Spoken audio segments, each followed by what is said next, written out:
Step back, far back, not just in miles, but in millennia. You're no longer in the world as you know it. The sky isn't blue in quite the same way. It's dustier, flatter at the horizon. The trees are stranger to more sparse, more gnarled, with bark that has seen too many dry seasons stacked back to back. This is Ice Age Australia, but don't let that name fool you. It's not icy in the way people think. At least not here, not now. Down under the burnt eucalyptus scrubs and ghost gum trees, where pools of glassy water shimmer gently with dragonflies the size of your palm, pads a creature that looks confusing, cat-like, but not really a cat, a beast that seems made up of borrowed parts. Part wombat, part lion, part accident. Thylacoleo carnifex, the marsupial lion, though we might respectfully call him something simpler for our story. Just Leo. You don't have to worry about Leo. He's not hunting you. In fact, he's not even remotely bothered. Leo is tired. He has, begrudgingly, climbed a low, sun-bleached tree where the thick limbs sprawl out like hammocks in the pale heat. He tucks in paws the size of dinner plates and rests his heavy, bone-thick tail gently along the bark like a weighted blanket. Above, a couple of skinks blink lazily. Below, the world continues in its low, buzzing hum. You see, the marsupial lion didn't chase down prey across long, thundering plains. It did not roar its arrival. It waited, quietly, like a dropping fig.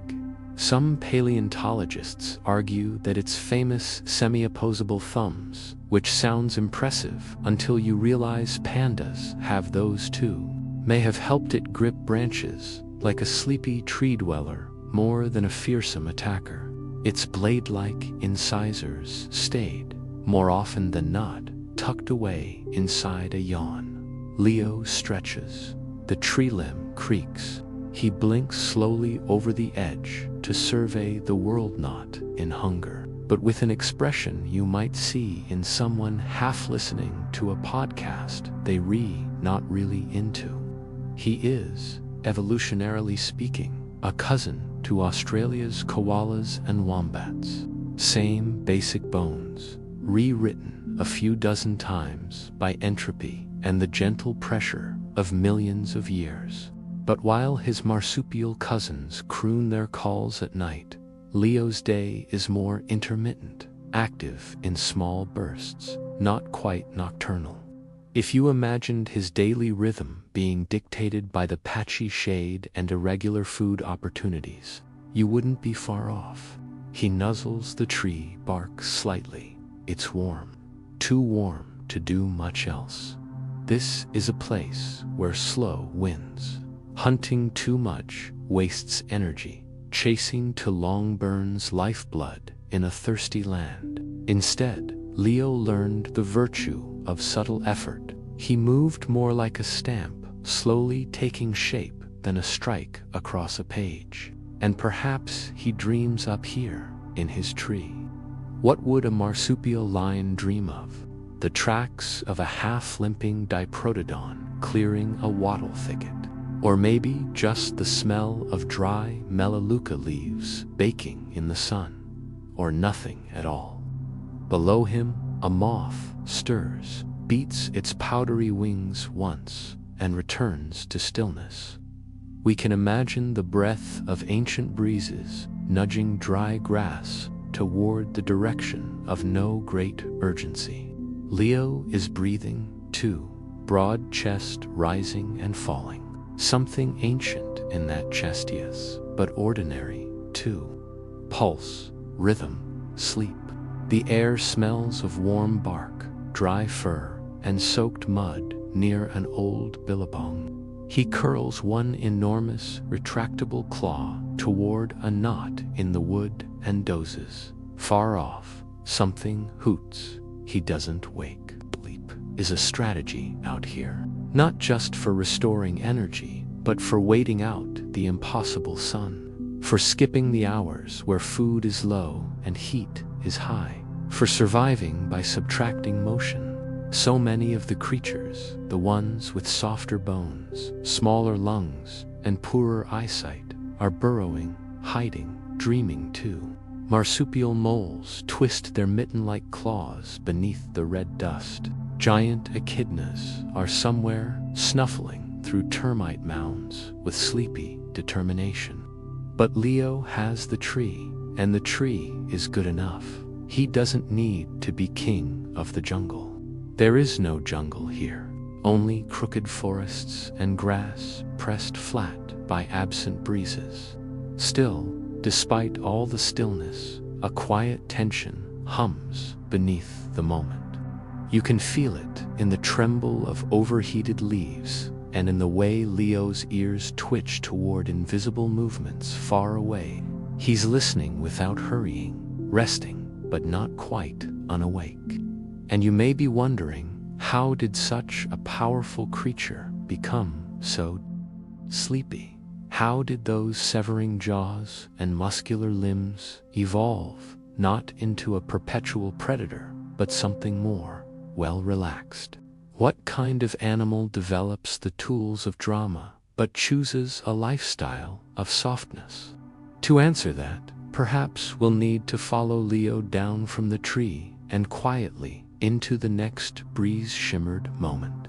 Imagine, for just a moment, you're walking through this ancient eucalyptus woodland, not as a person, mind you, too noisy, too sunburn-prone. No, you're something smaller, maybe a browsing herbivore, mid-sized, unbothered, moving slowly across creaking underbrush. You feel the sun pulse on your back. Your ears flick to keep off the flies. You smell dust, distant leaf oils, and something half forgotten on the wind. You do not hear the marsupial lion. No one really does. That's part of the point. Thylacoleo carnifex was not a runner, or a chaser, or even especially interested in showing up anywhere on time. But it had something else: calculated patience. The kind of patience that lives in tree shade. Once curled contentedly on a limb, Leo, our sleepy protagonist, might remain quiet and still for hours. His thumb, tipped with an impressively curved claw, helps him grip his perch just right. The opposing digit wasn't quite a human thumb, but it was close enough to suggest he knew how to hold on, how to balance, how to shift quietly without alerting the forest below.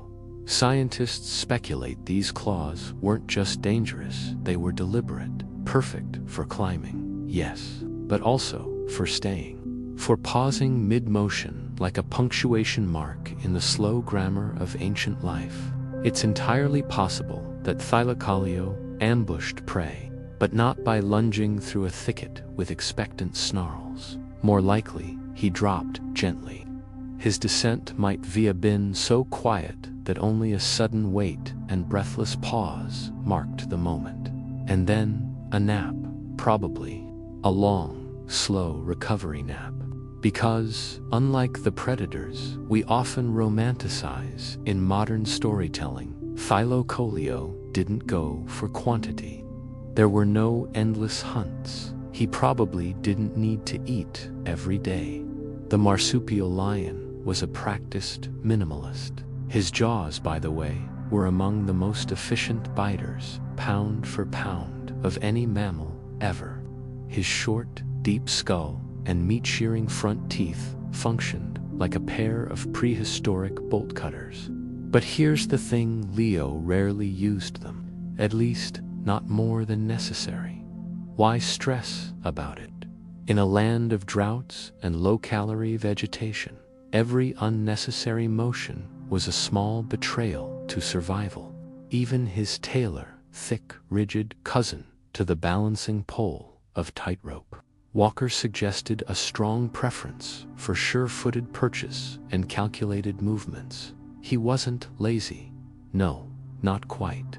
He was methodical. He'd evolved not for glory, but for optimal loafing.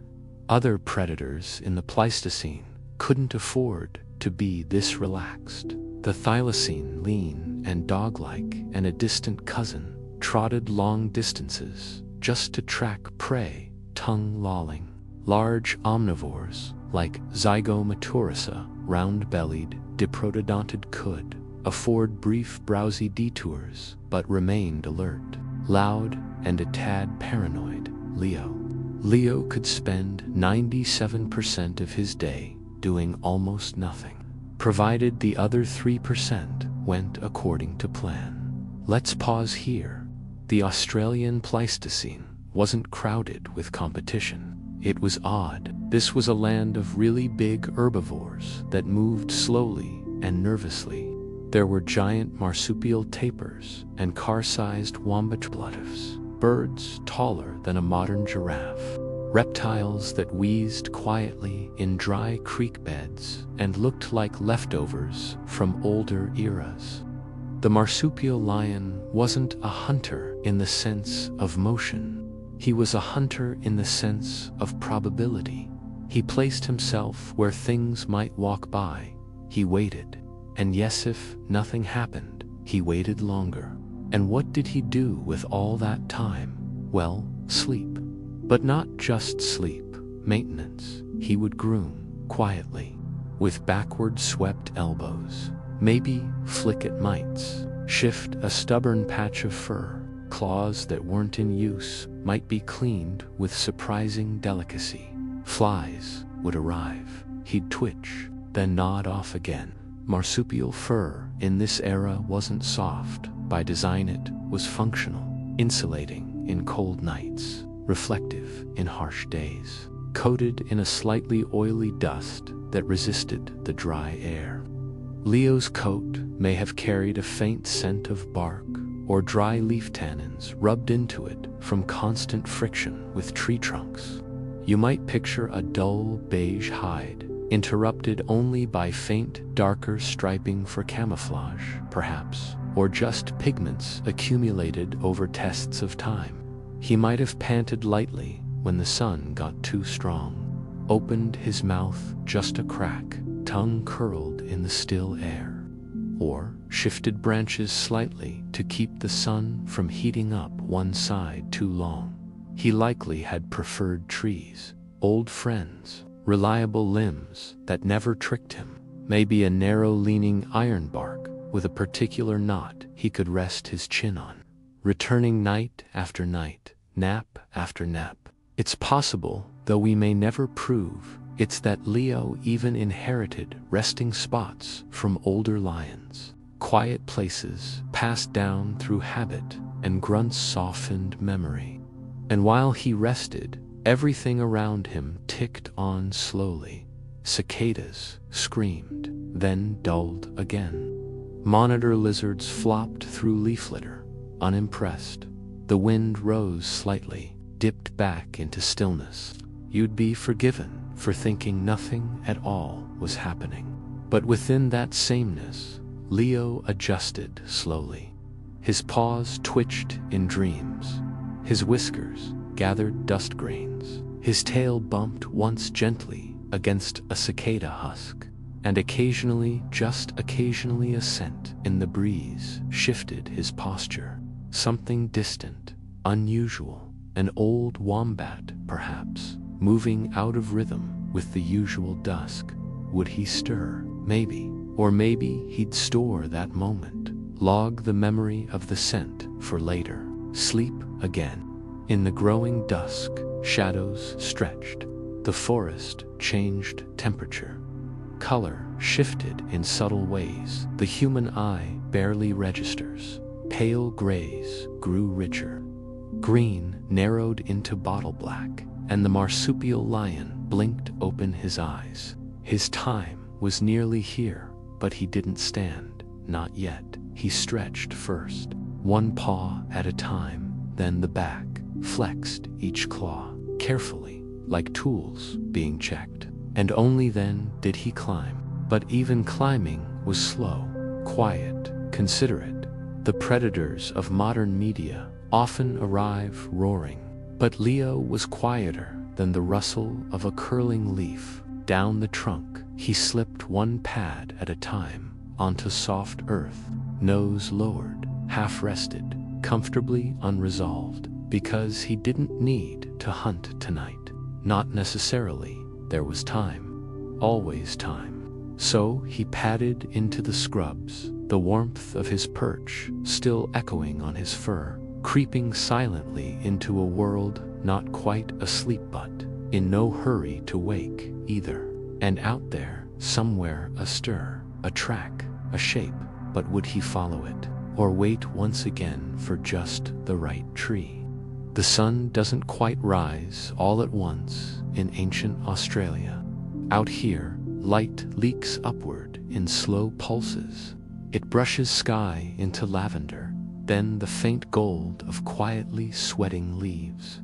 It does not blaze. It blooms, low and reluctant, like the deep breath of something old, stretching its fingers across a continent that has never quite finished cracking at the edges. And against that color, Leo paws softly forward, not hunting as some might think, just checking, testing where the scent trails went, exploring whether something wandered too far from the creek bed last night. It's habit more than hunger. Like opening the fridge several times, knowing nothing inside has changed. There is comfort in ritual. A few drag tracks here, a scuffle mark there, some seeds displaced. None of this spells out urgency. The marsupial lion was never greedy, and now, having inspected a comfortable radius looped beneath a low acacia branch, sniffed a hollow wombat den, skirted a muddy stretch of dingo Princeleo, returns, predictably, to sleep. Even his walk suggests efficiency. Tohelto, tail balanced so that even in stepping over gnarled, rooted branches, he barely shifts his weight. There's something practiced and utterly recycled in the way he moves, because this has worked hundreds of times already. It requires no reinvention. The sun blinks over the treetops now, and Leo picks exactly the same angle, the same gentle split in an old red gum tree's branches. Here, he climbs in calm spirals. This part is never rushed. His claws slide into the bark's ancient memories grooves, left, quite possibly, by his own paws the day before. There. That's it. He turns once, tucks in his limbs, tail curls like a question mark, head rests in crook. This is the entire plan, and from here, we could leave Leo for good resting again, as he prefers, but there's still something else to consider. Something below the bark. What happens when such a creature, built for patience, finally disappears? Because Thylacoleo is gone now. He's been gone for somewhere between 30,000 to 46,000 years, depending which corner of evidence you ask. His footprints no longer press into silt. His downward glances no longer fix quiet targets, but his bones. Ah, that's where it gets interesting. You see, unlike noisy species creatures that came in hordes, shimmered with flashy claws, and left behind tails soaked in legend, Leo died quietly. Even extinction was, for him, a kind of long nap. But deep inside caves, under narrow limestone roofs, in places like Narration in South Australia, you can still find him, worn but waiting. Many of the best preserved skeletons of Thylacoleo weren't found on dry plains or old watering holes, but deep underground in dark, still-floored places, where beasts tumbled when they misstepped at night, or, perhaps in Leo's case, misjudged one jump after the rains had softened the edges too much. One such skeleton lay nearly complete, curled in a circle, as though preparing to sleep a bit longer. As though surprised, the cave was not a tree limb. Its hands still bear those thumb claws. those incisor-shaped, scissor-like front teeth. But the bones feel peaceful, not fierce. No dramatic death pose, just the quiet hum of time's compression. If you ran fingers gently over the fossil, you might see wear in the shoulder joints, suggesting vertical climbing, or see that the long tail bones fused not loosely like a cat's, but tightly like a balance pole's last joint. His skeleton is not just a relic. It's a diary from a time when sleep was strategy. Fossil analysis tells us Leo lived in a low-stress, caloric-conserving niche. No frantic fights, no excessive chases. He took life in stretches, bouts, intermissions between meals that could last days. Just as his descendants, the burrowing wombat, the colossal, hairy-nosed ones of more recent ages, crafted their own rhythms of survival that favored shade, soil, and stillness. And here we reach a strange irony, because in disappearing, Leo may have left the most complete story of all the Pleistocene marsupial megafauna.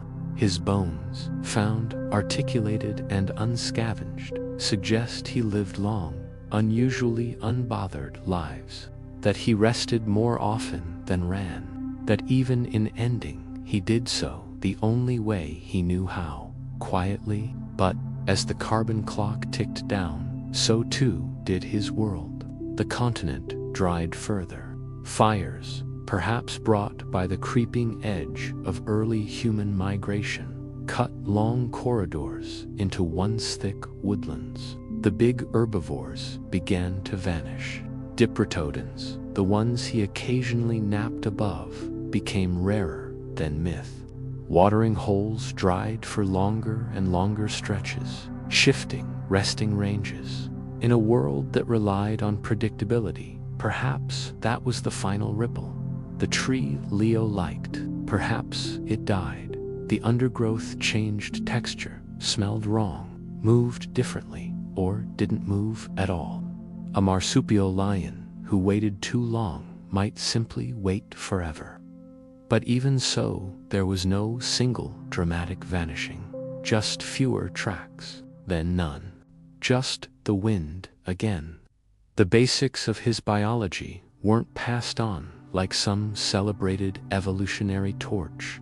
No other marsupial in his vein learned to cut like he could. No cousin took to the trees with irreversible toes and thumb claws honed for patience. His line, for all its gentle genius, branched off into stillness. But echoes still soften the outback, in tiny koala snores, in the way wombats punch out their dens, slowly but with persistence, in the patient, blinking eyes of a sugar glider too small to remember its tree lion ancestor, but still drawn to the same cool ridges of creaking eucalyptus bark.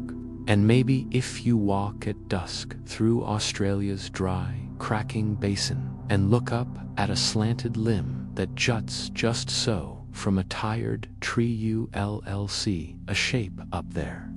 Not quite a bird, not quite shadow, something crouched, motionless, but watching, not hunting, just remembering how once, long ago, resting high above the dust was not laziness. It was longevity. It was survival perfected.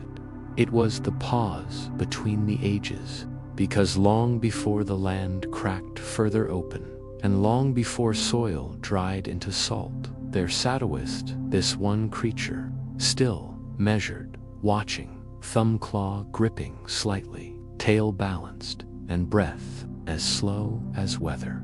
And in that one rare stillness, curled into the crook of an old sleeping branch, he waited, not for prey, not even for time, just for the light to soften again. Story 2. Opabenias, 5 eyes on the Cambrian sea floor. Take a very deep breath, now deeper, and again until everything in your chest feels as ancient as water. Now sink slowly. past the kelp forests, past the dark shoals, past the continents that haven't yet collided. Drift back not millions, but hundreds of millions of years. You're in the Cambrian period, about 505 million years ago, on a planet that hasn't yet worked out how to be complicated.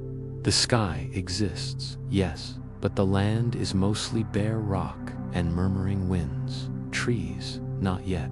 Tyrannosaurs, not even dreams. Everything important, everything loud, everything mysterious is happening beneath the surface of warm, shallow oceans. Water here is thick with particles. Threads of algae drift like lazy flags. The seafloor is soft and dimpled, made of silts, too fine to crunch underfoot, and yet covering millions of minor secrets. You wouldn't see blue if you opened your eyes. You'd see gauzy greenish browns, gradients of warmth swirling with plankton, and high amid the halos of floating debris paddles, something strange, a creature no longer than your forearm, odd, curious, a bit like a shrimp that was designed by committee, but elegant in its eccentricity. This is Opabenia regalis. Yes, we know, the name's a mouthful, but Opabenia doesn't mind. She doesn't know she's odd. She knows only how to move with quiet, undulating paddles along her segmented flanks, how to waggle the strange, trunk-like appendage sprouting from her face, how to blink well, not blink exactly, with 5 eyes perched across her ridged little head. 5. Just imagine waking every morning and deciding which eye will do the watching first. 2 large central eyes, 3 smaller ones dotted unevenly on top, like leftover decisions. Some high on her head, giving her a view, not only forward, but above and, maybe, just maybe, a little bit behind. Not eyes as we know them. No color resolution, no pupils to speak of, but light-sensitive gems, capable of piecing together shape and change, shade and shimmer. She sees shadows and clouds. She sees outlines of trilobites passing nearby. She sees, most importantly, movement, because the Cambrian seafloor is full of surprises. This is an age of firsts. Limbs are new, so are claws, and backbones haven't shown up yet. Evolution is still experimenting, and somehow, in that experimental blur, Opabenia became something that worked barely, but beautifully. She isn't fast. Her lobed flaps, which move like the synchronized beat of hand fans, push her gently just above the seabed. Silt rises behind her in soft puffs. She drifts more than swims, a kind of dignified wobble, hovering over the mud for buried morsels. She is alone, not in a dramatic way, but in the way that small, quiet creatures tend to be. No schooling, no herding, no calls to echo. Just one Opabenia, weathering the currents. Now, let's talk about that nose. It's not really a nose. Technically, it's a proboscis, a long, thin, flexible appendage that hangs out in front of her mouth like an inquisitive party favor. At the end of that tube is a ring of grasping parts like fingers. It's a built-in arm, a bendy, pet-like straw with a grabby end, and she uses it very, very slowly. She's not snatching things out of the water. That's not her. She's using the proboscis to gently test objects on the sea floor, to burrow one end delicately into the muck, to poke at a bit of decaying matter, or to lift a slow, squishy worm thing from its sleep. It bends, it reaches. Sometimes it hangs loosely, like a gardening tool held lazily mid. This proboscis can curl delicately back toward her mouth around.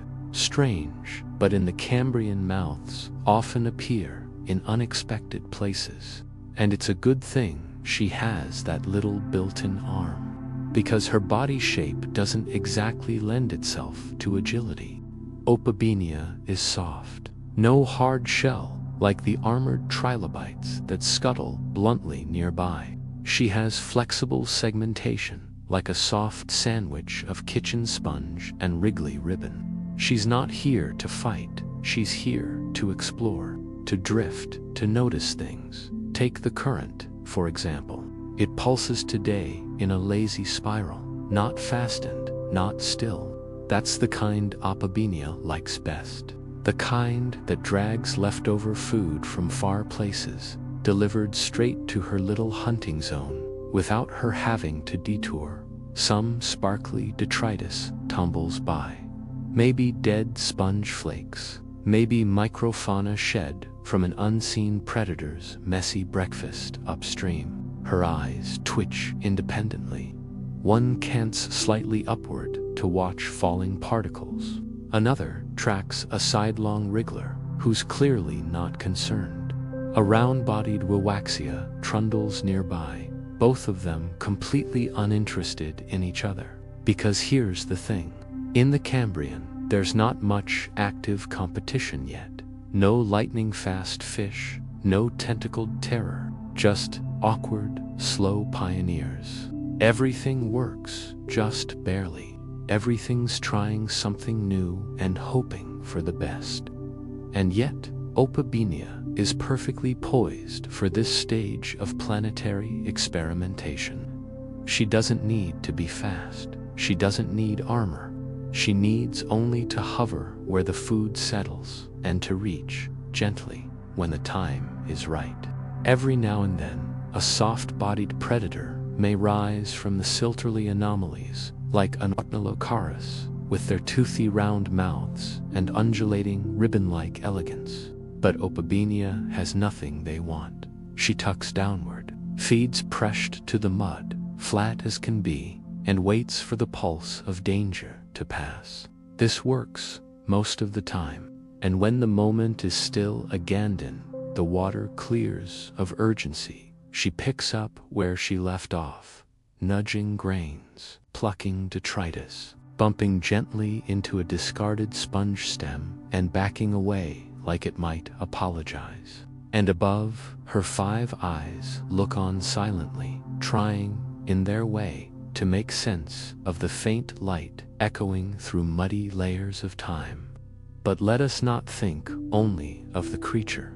Think too of the world. Imagine this seafloor stretching thousands of miles, unbroken by continents, undivided by borders, no fishy hierarchy, no whales singing, just possibility. Opabenia lives in that possibility, carried by it, cradled in it. Does she have thoughts? We wonder, not in the way you or I might, not in words or intentions, but she has patterns, sensitivities, preferences. She follows warmth. She favors silt textures. She corrects course, subtly moving left when the particulate shimmer glints just so. Maybe, in her way, she even remembers a good patch of place where food seemed plentiful last moon, or at least where the current makes less fuss of her flaps. True consciousness, we cannot say, but purposeful floating, undeniable. And still she paddles on, gently, utterly unaware that we now peer into her world across eons, that we reconstruct her strange mittens of motion from fossil plates in British Columbia's Burgess Shale. Her outline, still captured in fine-grained mudstone, surprises every paleontologist who sees it for the first time. That had 5 eyes. Yes, wait, ... Is that a nose? Sort of? And yet strangeness is not failure, because Opabenia lasted, not just in memory, but likely for millions of years in this same form. She thrived not by changing with the times, but by staying mostly the same in a world where everything else was still becoming. She was curiosity with paddles, gentleness with a clawed trunk, awareness sprinkled across 5 simple eyes that never needed to blink. And now, just as she inches toward a new patch of silt, and a bit of detritus glimmers slightly warmer than the rest, we pause here. Because her world, though quiet, is about to change. Not today, but soon. Too soon. How much longer could a creature like Opabenia paddle safely on? And what would the sea become when fins replaced flapsand speed began to matter? Opabenia floats still, as though stitched into time, ribbon flaps rippling just enough to keep her from settling too deeply into the fine silt. The currents here are gentle, accommodating, like an ancient lullaby hummed by tectonic plates that haven't yet decided where to go. The seafloor below her has changed very little since yesterday, or, in truth, for thousands of years. Same powdered detritus, same slow-dripping ecosystem. But not everything above the soft mud is as slow. Something is beginning to stir. We wouldn't call it drama. This is still the Cambrian, after all, but you might think of it as ... anticipation. The early rumblings of evolutionary tempo picking up its curious beat. Not far from where Opabenia drifts, another creature, not much bigger than she is, pulses through the water. It's called Anomalocariza, name that sounds impressive, but which basically translates to weird shrimp. As prehistoric nicknames go, it's somewhat insulting. Anomalocaris is more streamlined than Opabenia. Flattened, yes, but palatably sleek. Its propulsion comes from a flowing rhythm of flaps that pick up where Opabenia's left off. Faster, more organized, more intentional. And the mouth, oh, the mouth. A circular array of hard plates that opens like a camera shutter, all teeth pointing inward, less like a jaw, and more like a grinder made by an optimistic engineer with no access to ergonomics. Scientists once mistook Anomalocaris's mouth and limbs for separate creatures entirely. That's how strange this era is, how puzzling the blueprints of life remain. But Anomalocaris, unlike Opabenia, blinks toward the future. Its eyes on stalks, big for its body, can see shapes and track motion with unsettling accuracy. It's among the very first creatures to see in a way we might call vision, not just detecting light, but possibly perceiving depth, fast, directional, focused. None of these words would ever belong to Opabenia, because Opabenia never sought to fight the future.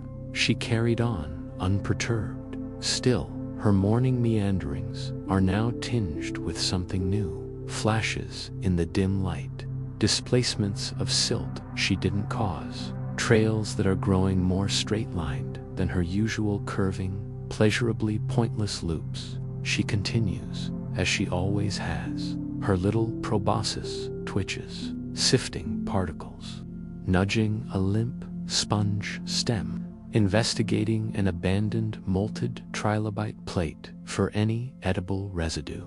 That's the game. Find the scraps, investigate them gently. Avoid becoming a scrap yourself. But there are more shadows now. This Cambrian ocean, which had only recently enjoyed its experimenting phase, smearing out worms, jellies, pads, and frills like a kindergartner with a very wide brushes, beginning to solidify ideas. Structures are tightening, shells are hardening, muscles coiling with more power per twitch than Opabenia's soft flanges could ever offer.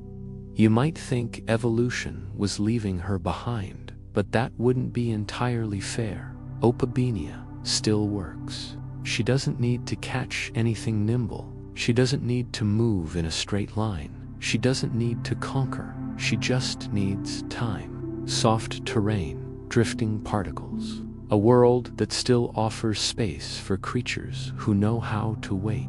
And her advantages, however peculiar, are many if not immediately obvious. Take her mouth. positioned not at the front of her face, not at the bottom, but underneath, tucked backward beneath her head. This positioning allows her to reach far ahead with her proboscis, snatch an item, and reel it beneath herself for careful investigation. There's elegance to this strategy, and her eyes, all 5 of them, are still quite sufficient. They don't need a unified field of vision because she isn't focused on a single goal. Her life is lived in fragment patches of insight stitched together slowly, like small embroidery on the hem of a curtain. Yes, she notices shadows moving faster now, the occasional blur that darts through silt with more intention than she remembers. Yes, even the trilobites have been behaving differently, a little faster, a little tenser, fewer meanderings, more direct scuttling motions, with less sniffing at random blobs of decay. Could it be that change is swimming past, or is it just the tide? Still, Opabenia adapts in the only way she knows. She drifts a little lower today, closer to the floor. Her flaps ripple a touch more cautiously. She presses her long, many-segmented body against the terrain where shadows fade. She's not hiding, not really. But there's something in her behavior, a slight shift in muscle tone, a gentler probe with the proboscis that suggests awareness, or at least familiarity with danger's shape. Evolution doesn't grant Opabenia a strategy book, but it has given her flexibility. Her body is endlessly bendable. Her feeding method is exacting but discreet. Her life is quiet but sustainable. Of course, there are limits. When a larger Anomalocaris swirls by a half-hour later, its soft underflaps brushing the silty bottom just overhead. It doesn't see Opabenia, not directly. She tucks down, stops moving. Her pale, orangish body, segmented like a sideways caterpillar, melts into the terrain. Her proboscis folds gently, interflaps cease rippling. The moment stretches, particles rain. The big swimmer passes. Opabenia waits. Not with fear, exactly, but with practiced stillness. Because here's perhaps the greatest secret. Creatures like Opabenia didn't survive in spite of being weird. They survived because they mastered the art of going unnoticed. In a sea increasingly ripe with experimental terror-hard spines, early jaws, predators whose eyes began to track curves and angles, creatures like Opabenia perfected the art of being overlooked. She was not too large to ignore, not too small to be pointless, not armored enough to challenge, not fast enough to waste effort on catching. And so she became background. She became a fixture of mud, motion, and momentary stillness. And that, oddly, was enough. If we skip forward again, just not too fast, we'd find her form vanishing from the fossil record by the end of the Cambrian. She didn't evolve onward into more complex descendants. She didn't branch outward into new directions. She, quite literally, was a self-contained question. And her answer was, this works for now. But it would be short-lived. The Cambrian world, while full of wonders, was about to be colonized in new ways. More movement, more eyes, more intention. The Ordovician wouldn't be quite so patient.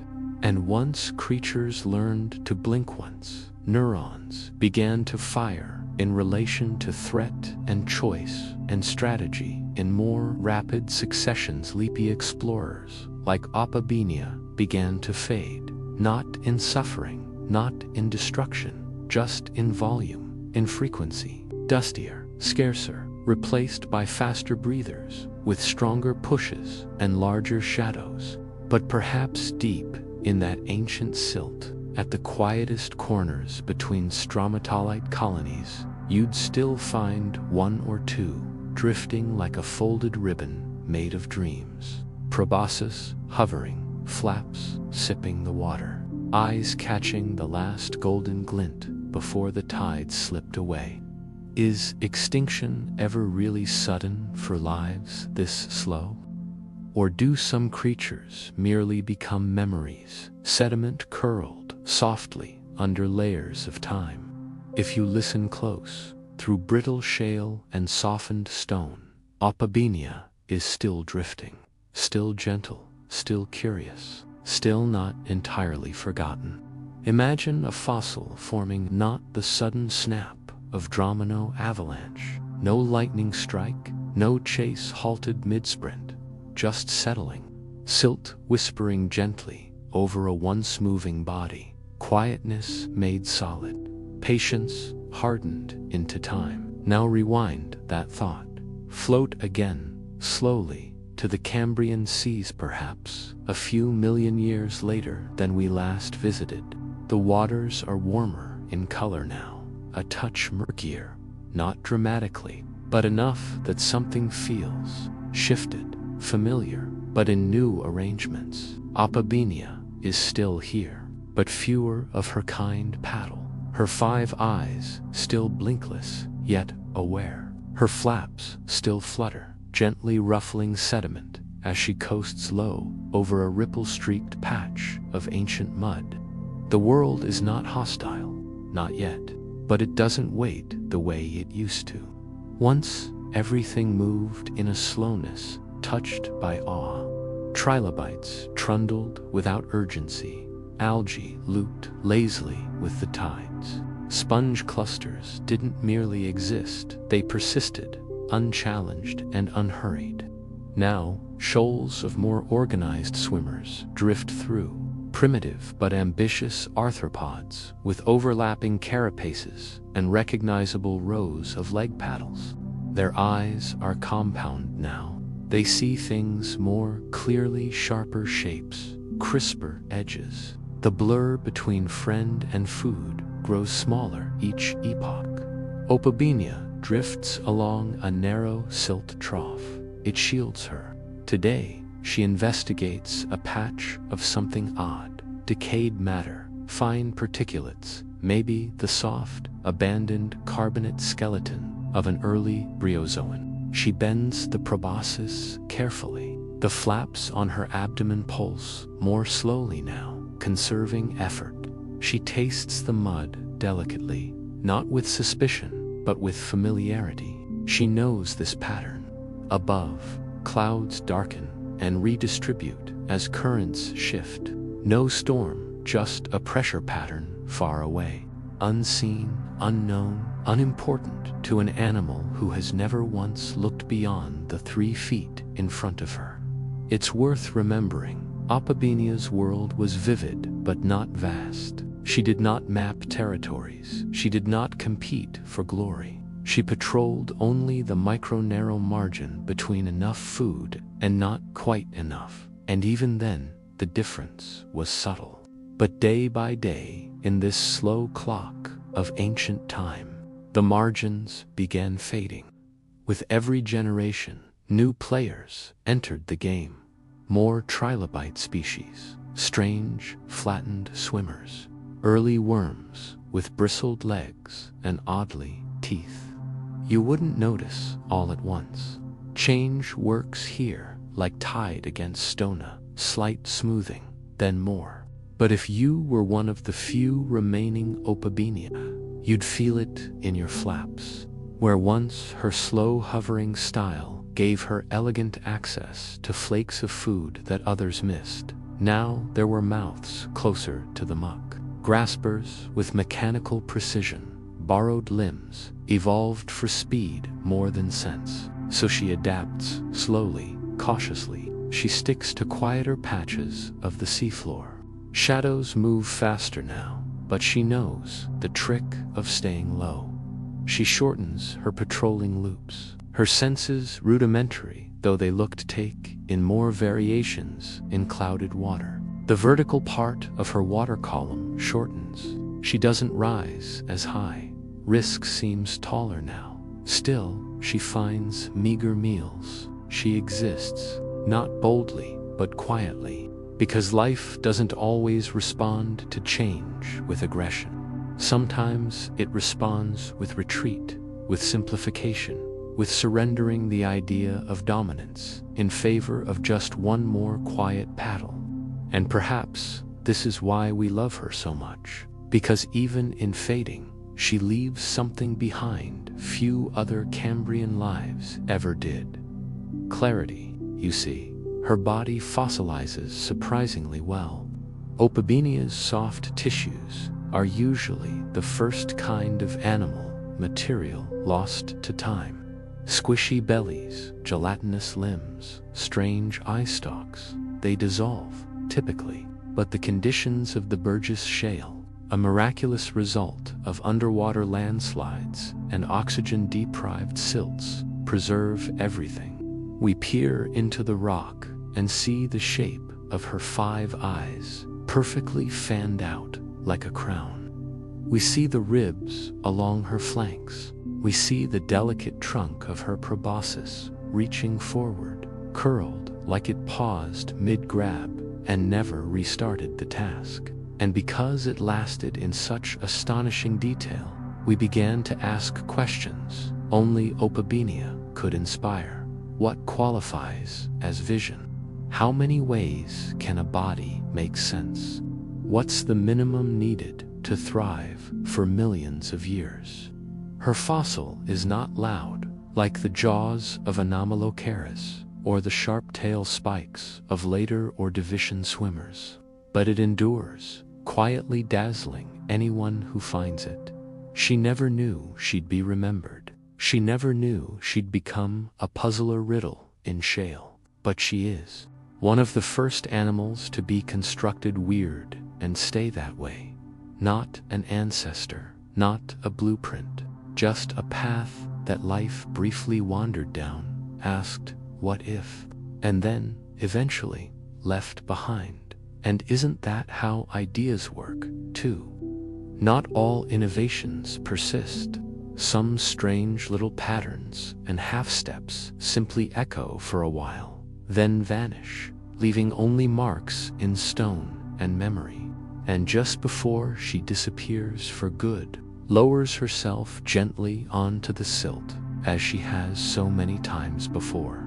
Maybe this time she doesn't rise. Maybe this time her flaps grow still, not quite from exhaustion, but from completion. She's tried everything her body allowed, navigated a world one particle at a time, drifted through eras where nothing looked like her, and yet she belonged completely. And as the silt begins to cover her distinct, those flanged ribs, that cooling proboscis, those 5 eyes still faintly gathering light life above, continues on, but she is done. Opabinia doesn't end in panic. She doesn't vanish in a blaze. She simply ceases, the way an echo fades to silence, and then to story. And one day, hundreds of millions of years later, near what would become the jagged peaks of British Columbia, a man in a wide-brimmed hat hammers gently into soft, gray shale. When he brushes away the dust, he doesn't gasp, not yet.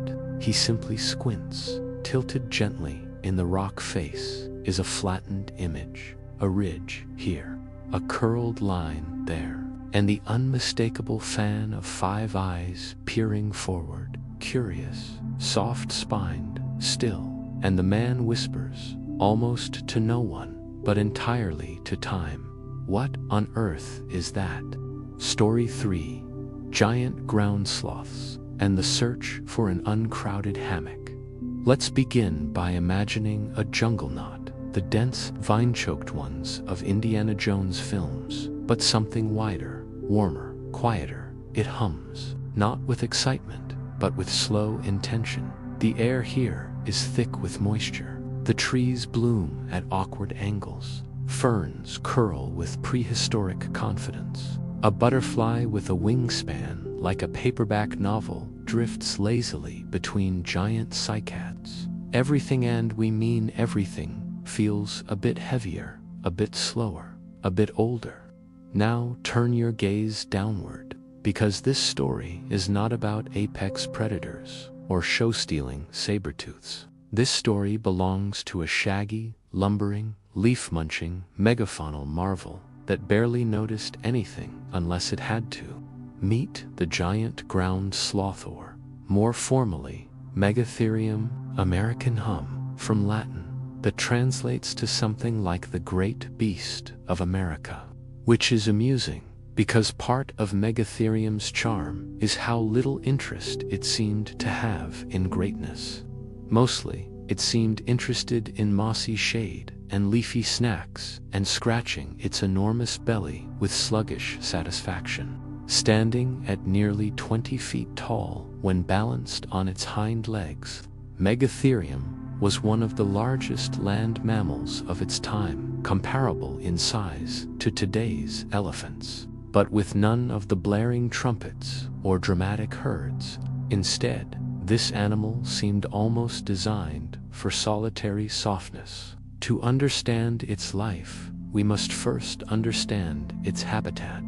Megatherium thrived mainly in South America during the late Pleistocene, more than 10,000 years ago. Its preferred terrain was a mix of subtropical forests, open woodlands, and riverbanks environments where food didn't need chasing because Megatherium didn't hunt. It reached comfortably, with arms longer than most bicycles and hands tipped with curved clawage, one the size of a large carrot. It could swipe branches gently toward its mouth without needing to move much. Its digestion did all the work, eating slowly, processing even slower. If the modern sloth is a sleepy poet of the rainforest canopy, Megatherium was more like an introverted forklift, powerfully slow, thoughtfully gentle, in no extraordinary rush to do anything, and yet somehow always exactly where it needed to be. Beneath its thick skin lay dense muscles, particularly in the shoulders and back legs, necessary not for speed, but for reaching into relaxing full-body stretches across branches or reclining gently against tree trunks, like nature's enormous tired uncle. But let's go deeper into daily life. A morning, or was it early afternoon? In Megatherium's world began with a long blink. Heat shimmered. Insects buzzed noisily, then softened. Somewhere, a competing herbivore snapped a twig underfoot, but Megatherium didn't flinch. Annoyance wasn't part of his emotional repertoire. He blinks again. A cloud passes. Good less glare means it's time for movement. Movement, for him, was deliberate. He leaned forward from wherever his massive bulk had settled, likely a quiet clearing clouded with wild gingerand, rolled onto his feet with a sigh that could probably shake a fern loose. Each step was a soft earthquake. Pads at the base of each foot, combined with inward curved claws, gave him a slightly pigeon-toed gait. Picture a bus-sized panda practicing Tai Chi underwater, and you're getting close. He didn't walk fast. He commuted through terrain that shifted plant types every few acres, but rarely urgency. Megatherium had one great advantage: height. Even taller on his hind legs, he could sit into a kind of bipedal crouch, balancing his enormous tail like a third leg behind him and graze the sky. Whole sections of tree became midday salad buffets. His face, while large, was gentle and somewhat dopey, with a short muzzle and wide nostrils. His teeth lacked sharpness. They were more like mortar and pestle, grinders, verg. Growing, because life is long, leaves are tough, and preparedness is underrated. Now, it's important to say, Megatherium was not dim, not in any insulting way. But he lived on a planet operating at different speeds, and in that world, he was right on time. He didn't need to rush, or remember dates, or chart courses. He navigated life the same way he navigated rivers, by finding the softest bend and sticking with it, and sleep. Oh dear listener, sleep was sacred. Megatherium likely dozed for long stretches in cool shade, legs folded gently beneath him, tail fanned behind like a living approach ramp. His eyelids, heavy with dust and time, drifted closed as insects clicked their fiddling songs into afternoon background music. No dream was swift, no toss was made in frustration. He slept the way stone warms in sun, and while he snoozed, small birds sometimes perched on his back. Rodents, bolder ones, may have tunneled softly through his shaggy pelt just to escape the heat. He did not mind. He did not move. He barely even noticed, because patience was the driving philosophy of Megatherium. The world, from his view, was not a stimulus-rich drama. It was a blanket with occasional interruptions of lunch. Would he move again later? Perhaps, if hunger returned, or if a branch fell just beyond reach, or rarely if something unexpected wandered into frame. That did happen now and then. The occasional big cat, the early humans, but even these, until the very, very end, were mostly passing players in his soft, rambling pageant. Predators didn't always bother Megatherium. He was massive, shelled with muscle, awkward to attack, hard to scare, probable to sit down on you if startled. Not a war machine, but not a pushover either. Still, he preferred calm territory. The same riverbank views day after day. The same sleeping spot under a broad-leafed tree.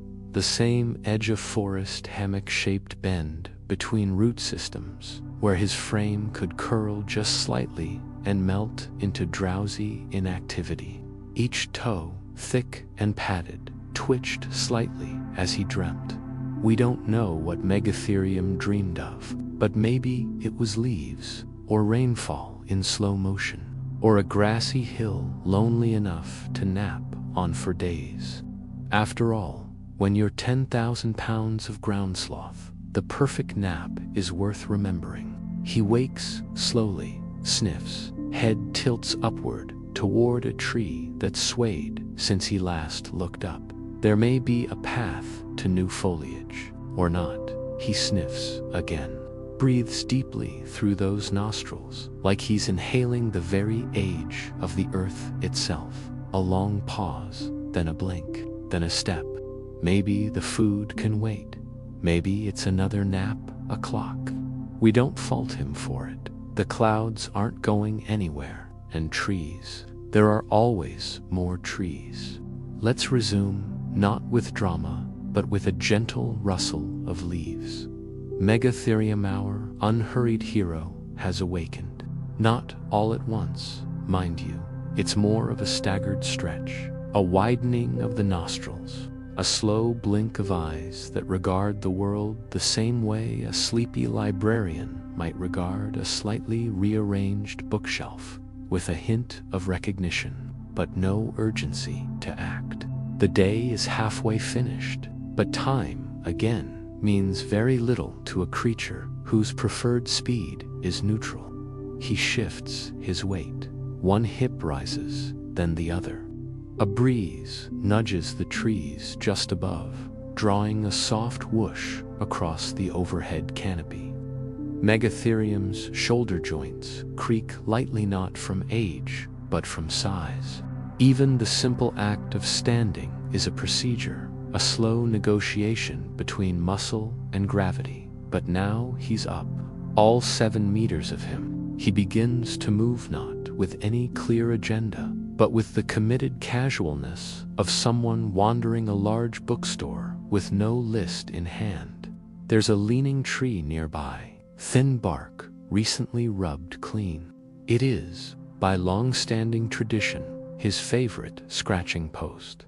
Ground sloths didn't have grooming kits. They had trees, useful ones. According to fossilized scraping patterns found on softer woods, mighty Megatherium likely stood upright, swung those glorious claws around behind its own back, and used tree trunks to relieve every great sloth itch in blissful slow motion. He approaches the post like a connoisseur, leans onto it with one massive shoulder, rubs slowly in wobbly figure-8 motions. Leaves fall. A lizard flees. Somewhere, a tree frog rethinks its afternoon. But Megatherium is pleased. A gentle sigh gusts out of him mid-scratch, less like a roar, more like a horse exhaling after a particularly satisfying roll on clean straw. Now, as we've said, Megatherium lived largely alone, not out of personality defect, but because very few creatures could live at his scale comfortably beside another of his kind. Food territories mattered even to grazers. It took a whole patchwork of jungle borderland to keep one adult Megatherium fed, sheltered, and fundamentally That said, occasional overlaps with neighbors might have happened from time to time. Imagine it. One day, after a long, sleepy stroll, Megatherium reaches a tree he's browsed many times before, and from the other side comes an equally slow, slightly more sneezy intake of breath. Another sloth. They lock eyes. There is a long pause, so profound, a group of early rodents play 2 full rounds of high-stakes yawn tag before either ground sloth flinches.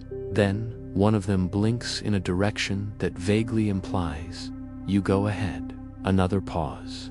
A slow rumble you might mistake for indigestion, but could be considered, in the widest evolutionary sense, a sloth greeting.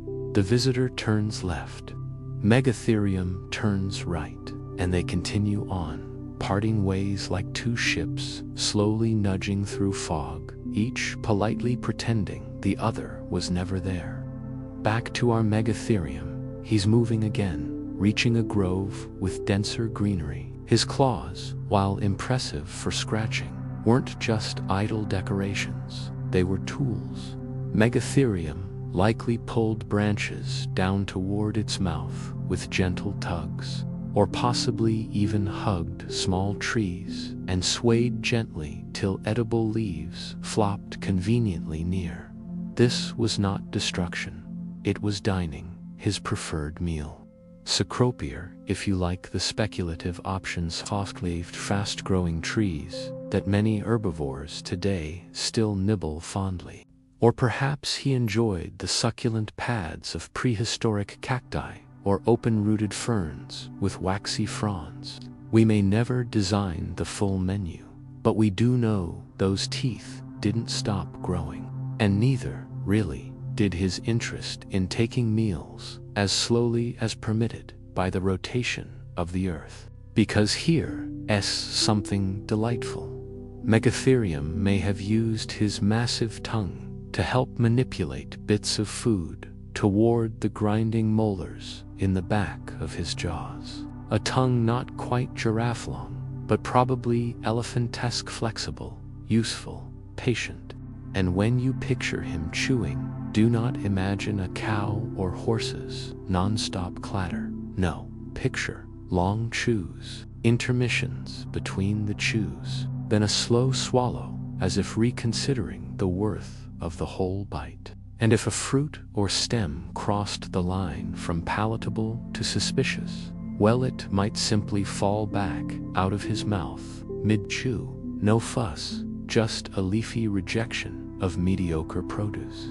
Now, as the day moves onward, he creeps down toward a marshier edge, somewhere near a giant prehistoric river, where sediment pools softly, creating spongy beds of decomposing vegetation. He lowers his head, sniffs a moist patch where lilies float big as frying pans. He's not thirsty, not especially, but the mud here is excellent, because here's a fact too diverting to ignore. Megatherium like modern sloths, had footpads that could soften and spread pressure, useful for traversing soft terrain. Sloths big or smaller, good at not sinking. Useful, isn't it? If you're 8,000 kilograms and you crush every fern your nose passes, it helps when your feet know how to float through a soft meadow. So he lumbers in 3 steps, then finds a dry bit under a tilted tree trunk, a perfect shape for what we might well call a megafaunal hammock. This is it. Nap number 2. He begins the slow-motion collapse. Tail lowers first, back legs bend like they're lowering a great bulk of old thoughts. Front legs follow. And then, eventually, he lies with only minor adjustments, head raised enough to keep an eye on nothing in particular. There is no song here, no mating call, no warning thrum in the air, just the buzz of insects, 1 or 2 smaller mammals rustling underneath nearby ferns, and the quiet, essential breath of a sloth who trusts utterly in the patience of the planet. It is not a naive trust, just ancient comfort, because Megatherium has outlived dozens of cycles, droughts, tree blooms, and awkward floods. The forest moves, it weathers, but he naps. And if we place ourselves there, though we cannot match his mass, nor his digestive perseverance, we might understand the deep satisfaction of simply deciding there is no emergency until I say so, which is the closest thing a ground sloth has to a mantra. And so he snores, if such a noise counts as snoring in that enormous chest. 2 birds settle above. A butterfly the size of a serving dish floats past. 1 claw twitches. Just once, the nap continues, unpretentious, untroubled, uninterrupted for now. But what, we wonder, would happen when creatures of smaller size and greater speed came looking for furs, fangs, or even food? Would a sloth so peaceful be ready for strangers? Or would the forest itself fail to protect the animal who trusted too deeply in its old, slow patterns? The 3rd nap of the day is always the most important. That's what we'd imagine Megatherium would say if asked about his schedule. He wouldn't answer with speech language, was never the point, but with a slow ear twitch, a lowered gaze toward a familiar tree, and the gentle creak of a massive spine settling into a familiar bend of damp soil. This particular nap comes just as the light begins to slant at new angles. The South American forest, filtered through a haze of time, looks golden in that hour just before dusk. Not the vivid gold of cinematic sunsets, but the quieter, kinda softened, whispery light that makes everything feel forgiving. Our Megatherium, the same one we wandered with all day, has found his latest favorite spot again, nestled in the crook of 2 leaning trees near the edge of a slow-moving tributary, with just enough mud for toe comfort and just enough shade to feel invisible. He exhales once and sleeps. But this time only, this time the forest begins to pulse a little less gently. There are signs, a flicker where there shouldn't be, the scent of smoke that doesn't belong to lightning, a footprint too small to belong to hoof or paw or claw, but still fresh and still recent. And where Megatherium's kind usually used enormous pressure-bearing footfalls to flatten plants with minimal noise, these newcomers moved with delicacy and intention. They were called Homo sapiens, though Megatherium never needed to learn that name. They arrived not with roars, but with tools. It's a strange sort of doom, quiet and made of cleverness, that wandered into Megatherium's world. These early human arrivals from the north crossed into South America in slow waves, carrying fire and flint, observation and strategy. They were not stronger than a ground sloth, not faster than a carnivorous cat, but they were together, and they were curious. They noticed, especially when something huge moved through the forest every 3 days and left neatly nibbled trees in its wake. But back to Megatherium, still sleeping. It's important to say this clearly. He didn't understand extinction. No animal does, not even the smart ones. He may have grown more cautious over generations, moved a little less boldly, shifted habitat zones as noise crept too near. His descendants may have changed sleep patterns, favored new territory ranges. But extinction doesn't knock. It doesn't make a clear entrance. It creeps. And for sluggish creatures, content to nap in the shade of trees they've known since youth, it often comes too late to notice. There are fossilized sites where entire families of ground sloths were found loosely arranged, as if they passed together, not in violent stampede, but in something slower. Collected loss, gentle disappearance. You see, as climates warmed and human groups spread wider, the great Pleistocene ecosystems began to stutter. Fires reshaped groves, waterholes dried faster than before. Predators adjusted their stalking patterns. Niche windows, once wide and welcoming for creatures like Megatherium, began to shrink. Sloths adapted as slowly as they lived, and yet some held on. Records suggest small outposts of Megatherium and its relatives lasted perhaps into the early Holocene tens of thousands of years after their peak. Even as their Ice Age neighbors faltered, even as mastodons vanished and saber-toothed cats drifted into memory, the giant sloths persisted, where, in quiet pockets, marshy corners the New World hadn't yet paved over, but always fewer of them, always quieter, until eventually the forests were full of trees. Yes, but those trunks no longer bore the smooth scrape marks of heavy claws, and the soft swallowed paths through the overgrowth, once marked with gentle indentations as wide as dinner plates, became overgrown, forgotten, softened by rainfall, and Megatherium simply stopped arriving, not in any given moment, but across a long pause. A million breaths held, a sigh never exhaled, and the sky above the forest simply changed from watched to empty. But fossils remained, and oh, what fossils they are. Huge pelvic plates, massive thigh bones worn smooth by layers of sediment, long curved claws preserved in peaty lowland soil, where sloths once sank their weight into rest and never stood again. There are even frozen dung specimens, yes, fossilized poop so well preserved that we can see exactly what they ate. Thistles, woody vines, grasses, and ferns. A slow feast remembered in the language of decay. And then, something even stranger, cave paintings.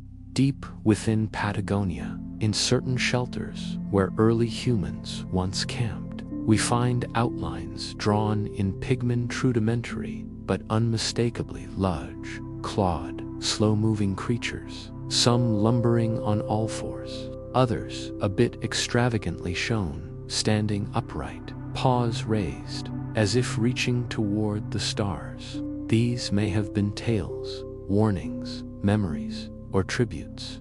Did those artists know the sloths were disappearing? Did they sense the hush growing louder in the forest? Could they feel a stillness of something ancient stepping away? No one knows. But what remains somewhere between ink, bone, and soil is this quiet truth. Megatherium didn't lose a battle. It didn't fade for lack of strength. It simply lived in a way the world decided it could no longer fit. Being slow meant survival once. Then suddenly, it meant being outpaced. And yet, even in the fading, there is beauty. Because something of that peace remains in the genes of their smaller cousins, three-toed sloths, clinging gently to rainforest canopies, moving as if the planet still turns too fast for them to catch up. In fact, even those modern tree sloths map their lifestyle to the motto of their great ground-dwelling forebears: don't rush, don't startle, there's time. Even if time, in the planetary sense, had other ideas. And so we reflect. What does it mean to be large and gentle?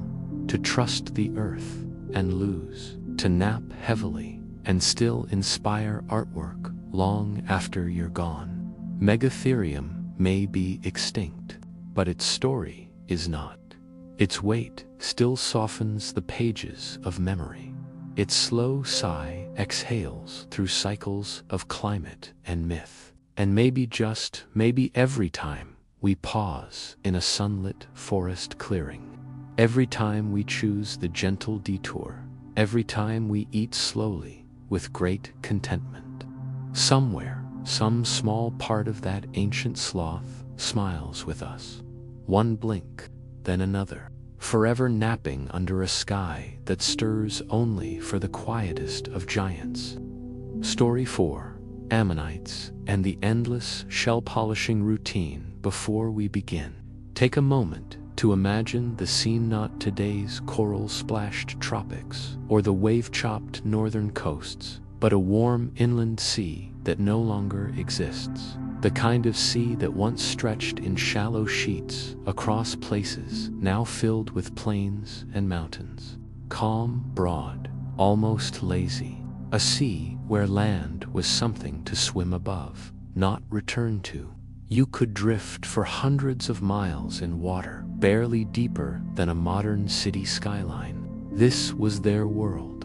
Welcome to the Jurassic Seas. About 160 million years ago, when Ammonites ruled the midwater realms, not by speed or size, but by being precisely what they were. Let us now meet one such creature, neither predator nor prey in the classic sense, but a floating, bobbing, quietly industrious little being.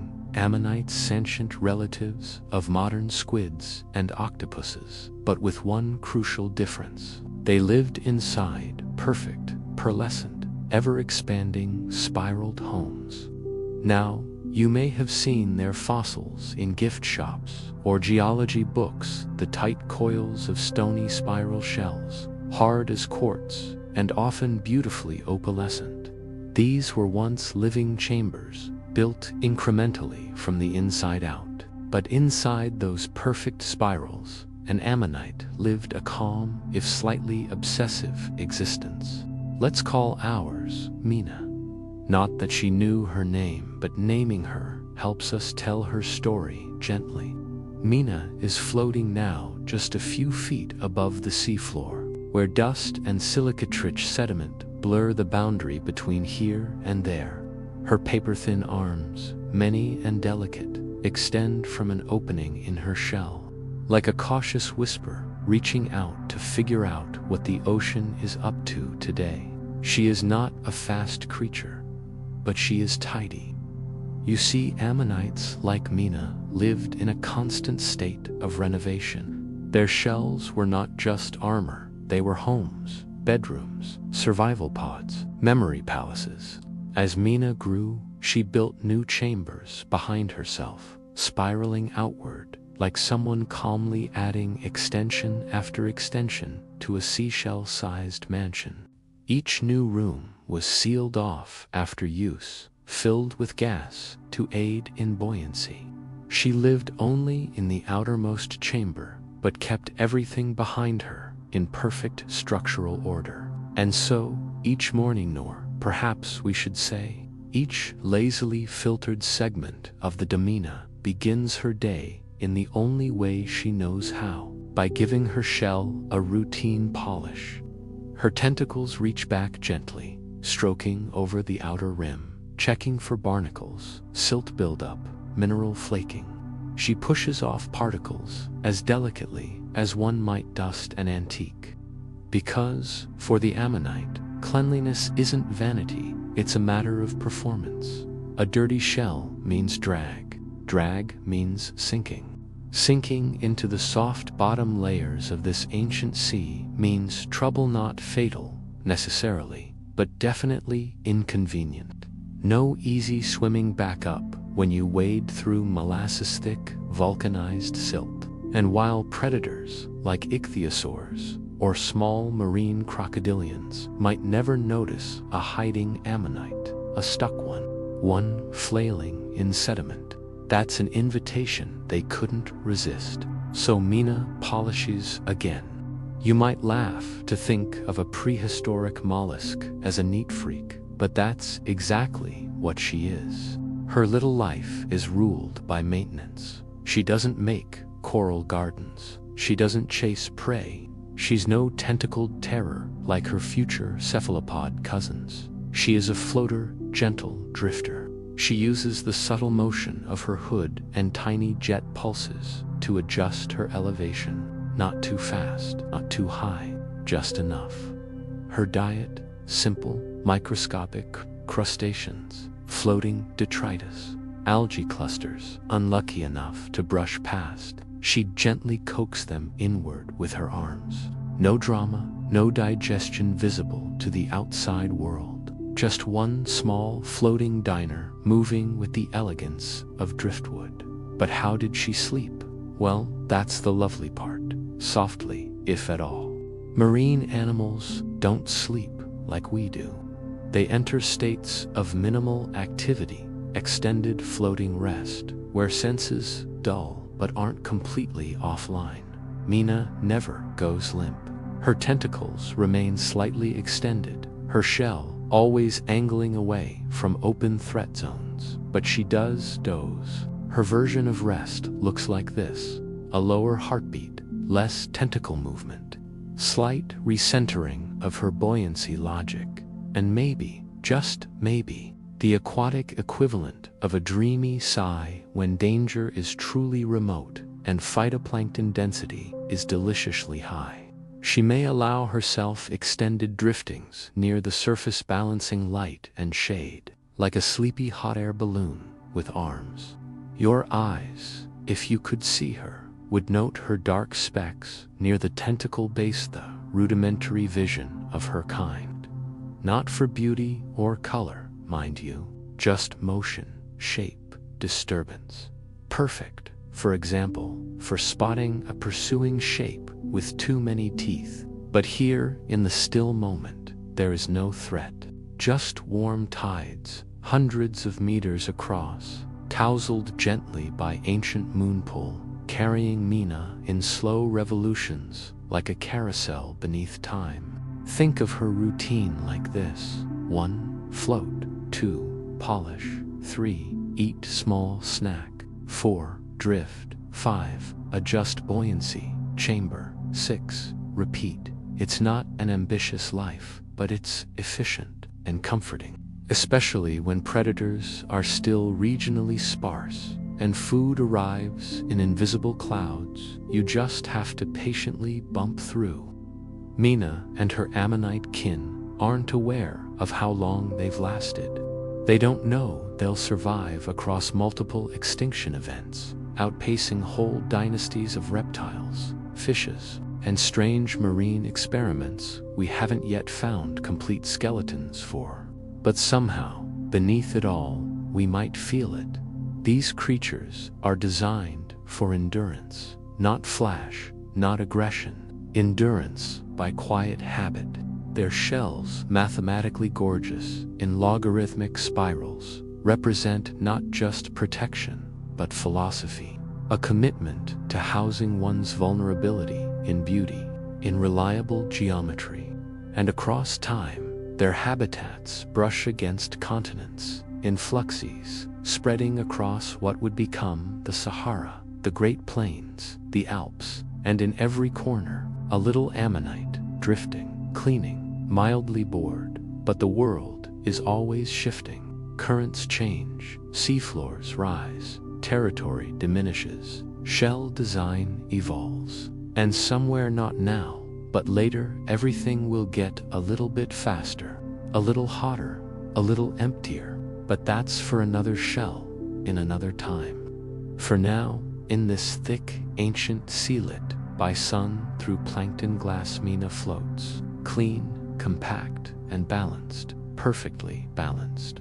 One curve toward the future, one swirl into stillness. We pick up where we left off with Mina, our ammonite, softly bobbing in a prehistoric sea as calm as old wallpaper. She has finished her morning shell polishing task with the patience of a bead artisan and now floats in the water column, right where things are neither too bright nor too dim. This is the comfort zone where temperature, salinity, pressure, and light blend into the kind of background music you don't notice but couldn't live without. Above the water, continents shuffle awkwardly in their tectonic seats. The future land that will become North Africa is still split by shallow sea waves. To the west, the beginnings of the Atlantic swell slowly into being. The fish have yet to rule. Reefs haven't reached their fussy, coral-dense complexity. But below all that, Mina simply hovers. Let's dwell a little on her structure, because ammonites weren't just pretty shells with squid legs. They were low-key mathematical marvels. Mina's shell is what we'd call a plana spirala flattened coil that wraps tightly in a logarithmic spiral. Each compartment, or camera, is a sealed record of her past and her growth. She lives only in the last, largest one, the outer chamber, which she maintains like a floating office. Behind her, though, runs a marvel, the sphincle. It's a small, tubular organ that threads through all the previous chambers. With it, Mina can precisely adjust the gas-to-liquid ratio inside each chamber, controlling her buoyancy as smoothly as any modern submarine, perhaps smoother. Since submarines never needed to multitask while foraging for copepods, this isn't theoretical, it's practical. Too much nitrogen gas in the chambers, she starts to float. Too much seawater, she sinks into the muck. Just enough gas, just the right posture, tail slightly angled downward, and she hovers as if pinned to time itself. This system allows her to spend most of her life in energy-neutral suspension. Tentacles are for nudging, exploring, corralling snacks, not propulsion. She saves effort the way old coins save fingerprint oil. Her tentacles, 20 to 30 of them perhaps, wave rhythmically in a soft, coordinated chaos. They lack suckers, unlike a modern octopus, but they are sensitive. Chemical receptors line their inner surfaces, allowing her to taste the water as she moves. And she is moving now, not in a rush, but steadily in a slow spiral, circling within her feeding grounds, following scent trails so faint a goldfish would scoff. But for Mina, they're significant. The faint release of dying plankton, or a bloom of ancient undulating jelly things that haven't yet been given proper names. In moments like this, she activates a secondary system, her hyponum, a small funnel under her mantle cavity that provides jet propulsion. Albeit herself beneath a more favorable current, she spreads her arms, a soft starburst of intent, and floats again. There's something meditative about her task. She is not a thinker in the conscious sense, but her life has rhythm. Polish, float, feed, adjust pressure, float again, watch, wait, rise slightly if shadows fall, retreat gently if they linger long. Other ammonites drift nearby, each in their own shell, their lives adjacent, yet mostly indifferent to each other. There is no schooling, no colony. While fossil beds often reveal clusters of ammonites buried together as though a party had gone very wrong. These deaths were coincidental, just mutual timing, not fellowship. Still, they shared the same tools. And if you were to drift alongside Mina at this moment, you'd notice something silent but marvelous. Her ears are in her tentacle base. Well, ears may be generous, but she can sense vibrations, not music, but pulses. The low bump of a nearby predator, the rhythmic hover of a sister ammonite shifting course, and every once in a while, a disruption. Today, it's a juvenile marine reptile, long, torpedo-bodied, a leptoclidid, perhaps, newly evolved, paddling with inexpert but growing confidence. It's not targeting her. She's small. She's motionless. Instead, it startles a patch of water. She was just beginning to investigate a tiny buffet of plankton, disturbed into dispersing like candlelight in wind. Mina reacts not dramatically, but reflexively. Her tentacles tighten. Her shell angle shifts. Siphoncle adjusts gas in 2 rear chambers. And just like that, she sinks 3 centimeters. A gentle escape. Behind her, the predator moves on, oblivious or uninterested. Either suits her. She waits. This is perhaps her greatest evolutionary strength. She offers very little to trouble. No strong muscle, no excess flesh, just shell and reach, and the occasional silt-covered sigh. She drifts again, polishes an edge, using the leading tentacles in a clockwise spiral, breathes in water, filters out a speck of debris, and continues. Her world, though gentle, is tiring. Feeding is constant. Movement, though minimal, must be calculated. Her chamber mosaic requires continual maintenance. You see, faster creatures give up their leftovers to scavengers.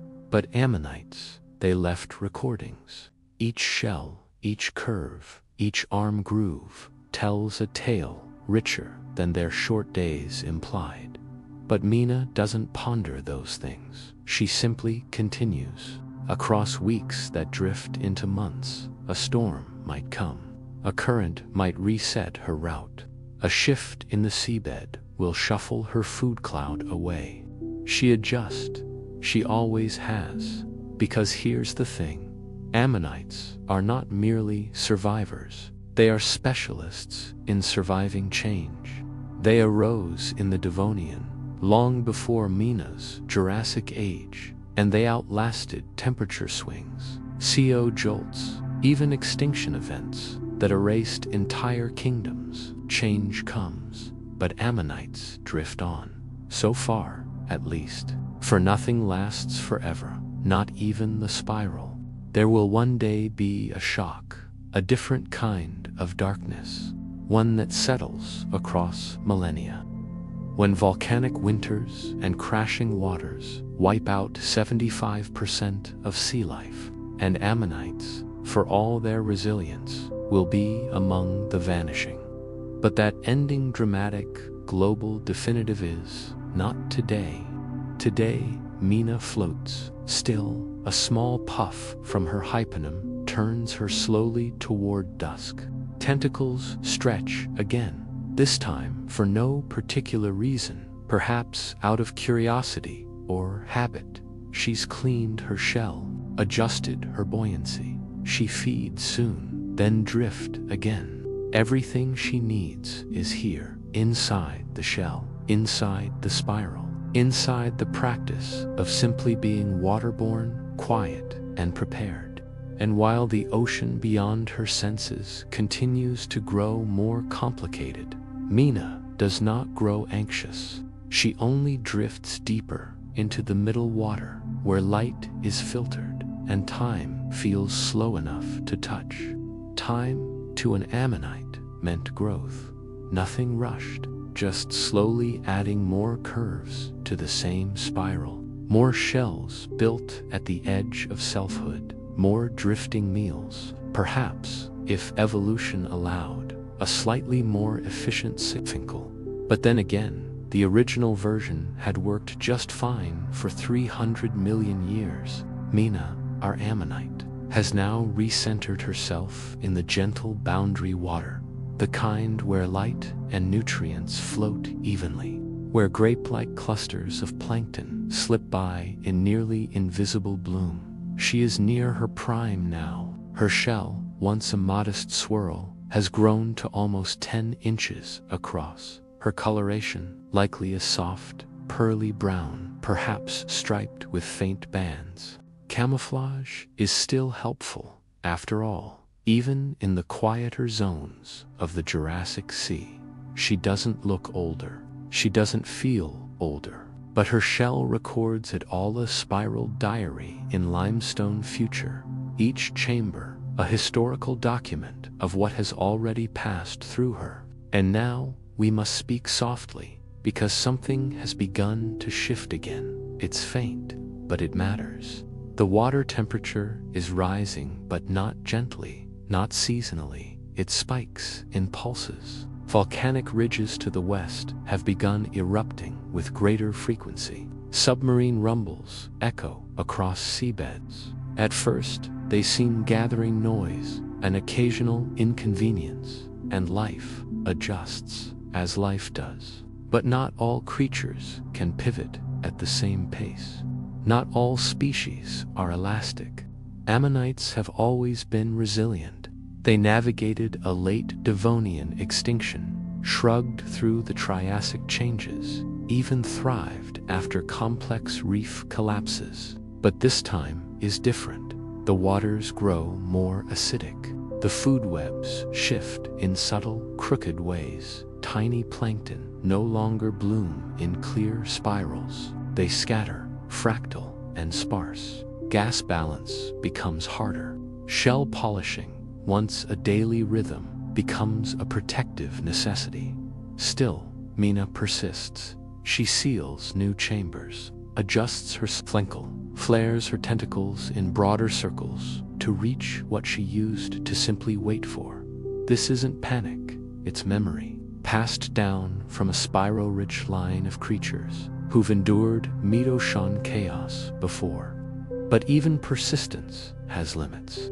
Let's drift forward now, centuries, but decades. Enough time to change the shape of the sea. Fossils suggest that ammonites reached extraordinary diversity by the end of the Cretaceous, perhaps tens of thousands of species. Big ones, tiny ones, ribbed, frilled, ridged, or smooth. Mina has long since passed. A descendant glides in her place, now similar in shape, perhaps flashier in ridging, with slightly more specialized tentacle arrangement for feeding in deeper, less forgiving waters. But the pattern remains the same: drift, float, adjust, revolve, rest, until the day that pattern stopped. The end Cretaceous extinction, about 66 million years ago, hit like a curtain made of stone and silence. We often speak of the dinosaurs and their grand disappearance, the asteroid, the dust, the aftermath. But in those seas, in the middle water, it was the ammonites who died not to flame, but to fallout. Whole bloom zones of food collapsed. The chemistry of the water changed in months, and their once masterful buoyancy, organs those gas-filled chambers, so elegantly built, failed in a system that no longer had room for perfection. The youngest chambers would not fill with gas. Tentacles, shaped by eras of refinement, reached for warmth that never returned. Shells heavier than survival sank quietly. No headlines, no screams, just layers of silt drifted over them. In some places, entire beds of ammonite shells remain stacked in gentle spirals like closed eyes, their positions so still they seem almost arranged not by art but by absence. But extinction, while final, is not the end of stories. Because ammonites left records, they fossilized easily, their calcium carbonate shells hardening across time into intricate stone. They appear everywhere. Mountains broken open by weather, coastlines crumbling with age, shale cliffs unfolding in sheets like water-worn paper. From Morocco to Montana, their shapes reappear, spirals curled with impossible precision, covered by thin seams of iron oxide or opaline shimmer. You'll find their outlines pressed into jewelry, tabletops, textbooks, but more than anything, museum drawers. So many drawers, each holding a perfect spiral. Still, silent, symmetrical, beyond reason. Mina is not in those drawers. Specifically, her shell likely settled in a basin buried beneath what's now a high Andean slope, where water once lapped and plankton danced. But others like her, cousins in the spiral-folded family, tell her tale.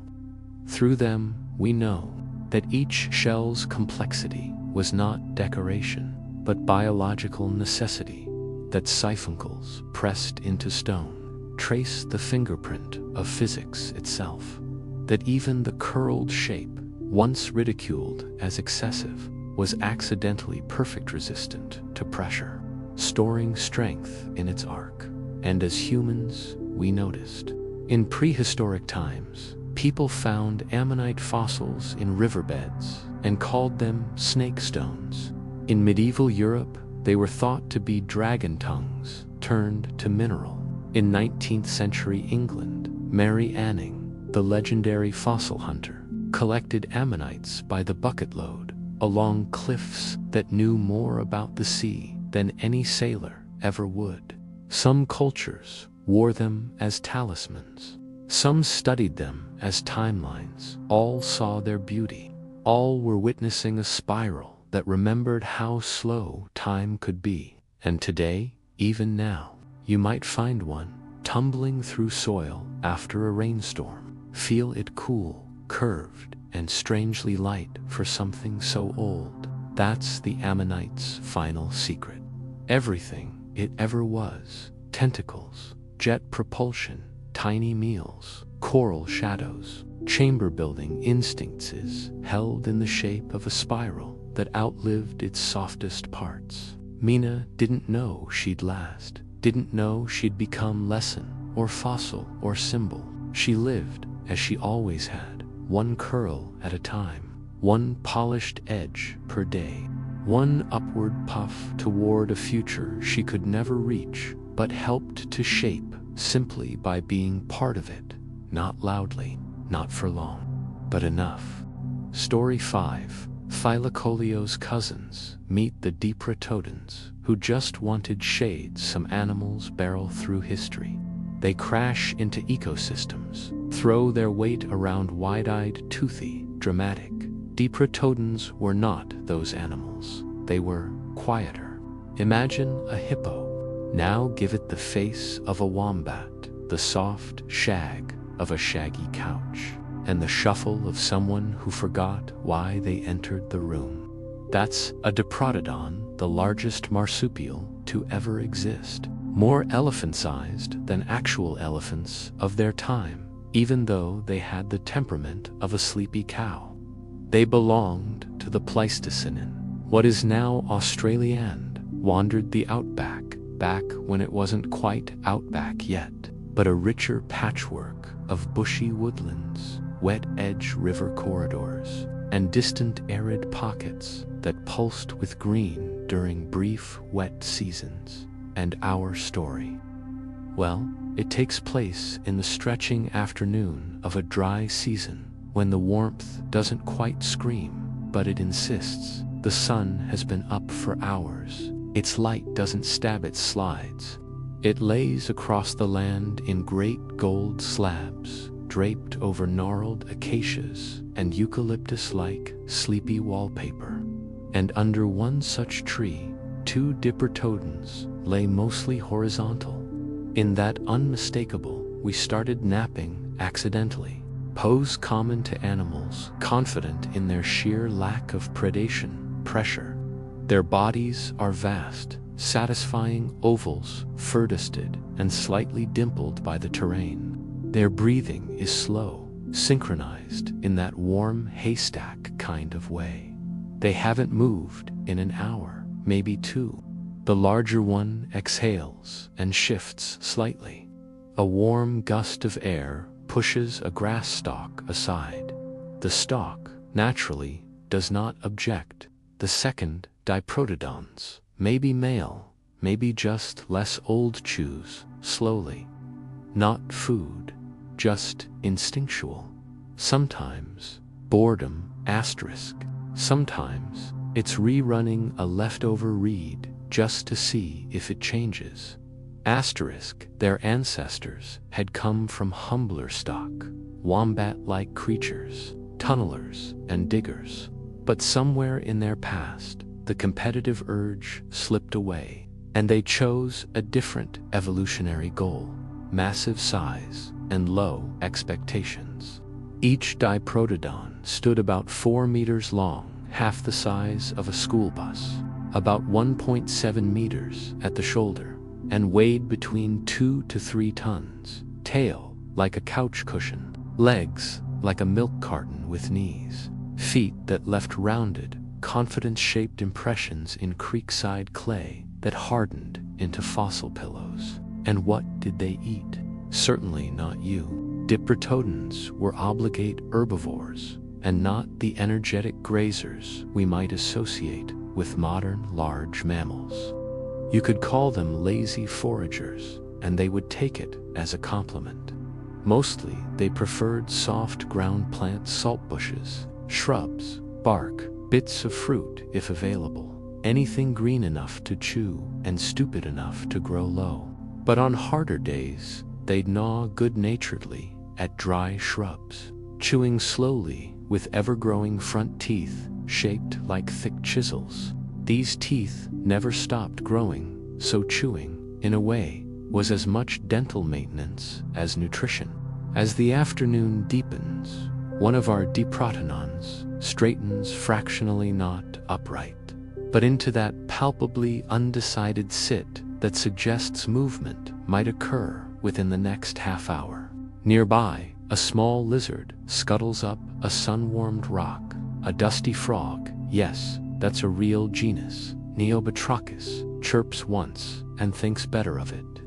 Through slender trees wave the thinnest promise of breeze, and over the horizon, something as timeless as this nap-bound duo echoes into view: a mob of kangaroos, smaller cousins, hopping in loping indecision toward a distant waterhole. The Diprotodons squint, almost imperceptibly. Are they interested? Not really. Is there shade over there? Maybe. They do not rise. Instead, the eldest leans sideways and very slowly, not loud, just gently, like a punctuation mark at the end of a long paragraph. Yes, Diprotodons likely produced impressive gut gases. Digestive tracts that filled with cellulose reduction factories do not work without side effects. They were fermentation vessels on legs, slowly warming the planet one methane bubble at a time. Their microbial symbionts worked tirelessly, breaking down half-fettable meals into nutritious pulp, but they needed time.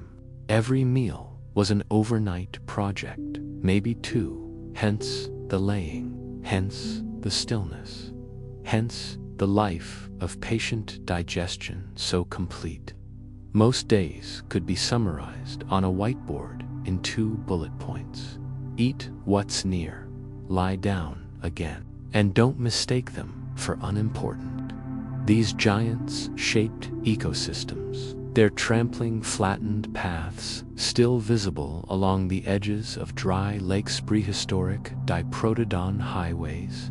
Their dung fertilized entire plains with nutrients most Australian soils had long since quit trying to provide on their own. And their wallows became accidental water-retaining basins, shallow enough that frogs laid eggs there, reed grasses rooted deeper, and smaller herbivores settled into little eco-niches around the Diprotodon's discarded rest stops. Some animals change the Diprotodon. It inadvertently engineered habitats by the sheer force of laziness. Some believe they moved in female-led matriarchal herds. Others think they preferred family duos or shuffled about in wide, overlapping, loafing territories. But however they socialized, there was one prime directive: find shade, and they were good at it. Even in the hottest months, when ember-orange dust clung to every surface, and the eucalyptus practically whispered, "Evaporate me," Diprotodons floated through like wool-covered air mattresses, folding themselves gently into shaded hollows carved into riverbanks or worn sitting grooves beneath leaning river gums. Their weight, impressive, yes, but their presence, soothing. And now, as evening leans into golden hour, and birds return to the edge of branches with low, chuckling notes, the older Diprotodon finally shifts. It rolls forward slightly, walks 2 steps, lowers back into the shade, and sighs. A foot the size of a dinner plate settles on a cushion of vine-crushed soil. Everything that needed to happen has happened. No panic, no explosion of energy. Just a confirmation that a nap had, in fact, improved the day. A distant breeze picks up the sweet flint smell of dry river mud and old eucalyptus bark, the smell of survival by gentleness, by avoidance, by the steady ambient hum of marsupial megafauna who refuse to rush. When we last saw our Diprotodons, they predictably were not doing much, and that's very likely still true. Because if there's one force stronger than gravity in Pleistocene Australia, it may well have been a Diprotodon's commitment to resting under the same patch of shade for days at a time. These animals didn't build nests, they didn't dig elaborate dens or craft leaf beds with purpose, but they did make marks, big marks, geological ones. Visit the right ancient river basin, and you'll find excavated resting spots, indentations in hardened substrate left behind by thousands of tons of Diprotodon naps, curved troughs in the landscape, eroded only by time, wind, and the occasional confused paleontologist stepping into one with sudden reverence. They weren't territorial in the sharp, defensive sense, but they likely had familiar shade circuits, returning cyclically to the same favored reclining patches. It was less about control and more about reliability. And while our camera pans across the prehistoric woodland, we find new Diprotodons emerging from the scrub, a shuffle of siblings, or maybe a slow-moving herd, depending on how you define group in animals so mellow they barely notice each other half the time. You'll recognize family resemblance instantly. Shaggy coats in earthy tones, like worn doormats in motion. Toe pads like flat-bottomed river stones. Teeth built as single-purpose machines designed to grind plant matter into post-chew mulch. They don't greet each other with fuss, no trumpeting, no triumphant march. Just a shared mutual agreement. Yes, this is a good place to be horizontal. Across this sluggish migration trickles a kind of social choreography. One adult peels off to investigate a new patch of bark. Another picks up a fruit dropped by a now-forgotten bird. A few settle in silence against each other's flanks, not affectionately, but strategically. Shade hits differently when someone's blocking the breeze for you. And here's something easy to forget. Diprotodons had pouches. Yes, even at their sofa-sized dimensions, the fundamental truth of their marsupial identity remained. and though the pouch likely faced backward, like modern wombats to hide and protect the joey from dust and damage during foraging, it's humbling to picture a 100-kilo baby nestled into a living cradle, blankly watching a tree grow slightly to the left over several days. That joey would spend months peeking out occasionally before venturing out on their own slow-footed adventures. Some juvenile diprotodons tried to clamber up gentle root mounds before giving up halfway. Others inspected low-hanging bark with the suspicion of philosophers. But mostly, they stayed in the sphere of reachable comfort. It's possible they napped inside their parents' restful indentations, small dents within large ones. Marsupial matryoshka. Let's talk a bit now about the face. Diprotodons had massive skulls, broad across the muzzle, with strong jaw joints and wide nasal chambers. Their eyes were forward placed compared to other herbivores, giving them a low-level binocular vision. Did this help them detect threats? Maybe. But more likely, it meant they could focus on that one familiar bush they'd been smelling all week and finally decided to try eating, for variety. Despite their size, these animals were neither clumsy nor unaware. They were informed ambulators, carefully plotting each step, not from fear, but from efficiency. Their limbs were sturdy, with thick muscle groupings across the shoulders and hips built not for sprinting or leaping, but for ensuring gravity remained someone else's problem. And surprisingly, their feet carried broad claws, useful for raking up dirt to prepare sleeping areas, possibly accessing buried roots, or just scratching the occasional fly bite in an afternoon that had too much sun and not enough indoor options.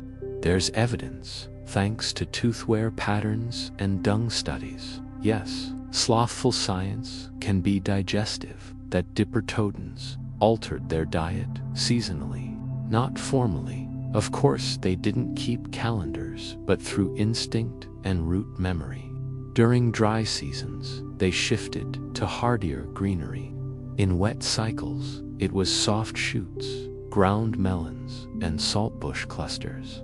This made them surprisingly versatile, ultimate slow-lane generalists, and in ecosystems where flashier beasts came and went with extinction waves, diprotodons just kept being present until they weren't. We'll come back to that. But for now, let's return to our primary duo, still there, beneath the eucalyptus thicket, same elbow groove developing into legend. The day is cooling. Twilight is gently pressing into the motionless, resin-blown bushland, and one of the diprotodons lifts its head and sniffs the air. Nothing urgent, just curiosity. A gesture repeated 1,000 times. We know they had reasonable olfactory sense, likely used their noses to detect waterholes, fresh vegetation, perhaps even gather signals from other diprotodons whose paths crossed just often enough to breed without social pressure. And while they lacked our form of intelligence, they weren't clueless. Their brains were modest but well-organized machines for touch, taste, memory, and terrain. There are quiet rumors beneath fossils, sometimes hand-dug watering spots, semi-returning trails, instincts that repeat because they worked. Some diprotodons may have passed knowledge in a behavior loop, to others not traditions, exactly, but habits hardened into travel routes. Shade remembered. Bends in creeks, recalled not with reason, but persistence. And somewhere deep inside that broad marsupial brain, a joey kicks gently through pouch membrane, dreaming one day of reaching a tree far enough away to call new, but not today. Even in groups, diprotodons lived like introverts at a picnic, together, but in parallel solitude. They encountered the planet and decided, let's keep things mostly horizontal. And the ecosystem accepted that answer. The grasses bent, the forest said yes, until both stopped being enough. But let's not go there yet, not tonight. Tonight, the stars above this pocket of Australia blink with early clarity. The frogs return to chirping eventually, when silence feels unthreatening again. Overhead, flying insects hum, and nocturnal marsupials begin their curtain call.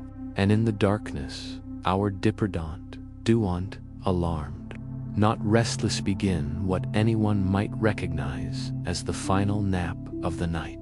They will twitch and shift in their sleep, snuffle through sprawling dreams of saltbush fields and sweet, overripe melons and the earth beneath them. It sinks syncrementally over years into the quiet, committed weight of enough time spent resting in the same place. We call that compression. Geology calls it a beginning. The outline of a body over centuries becomes more than shape. It becomes sediments, memory.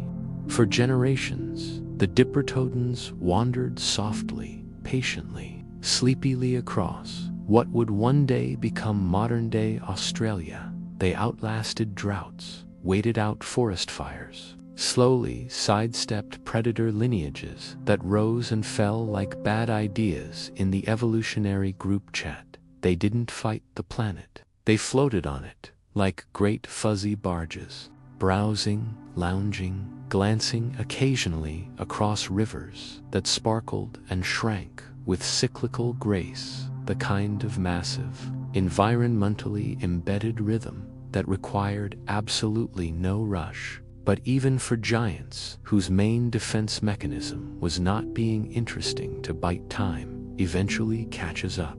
It happened gradually, of course, because nature rarely decides anything suddenly.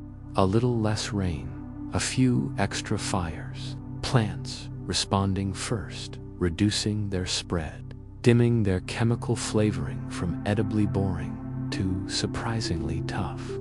And then something even stranger began to move across the landscape. Us. Or rather, a much earlier version of us.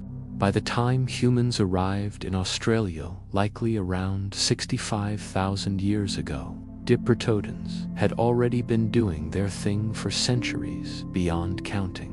One generation loafed, then another. Shade was inherited.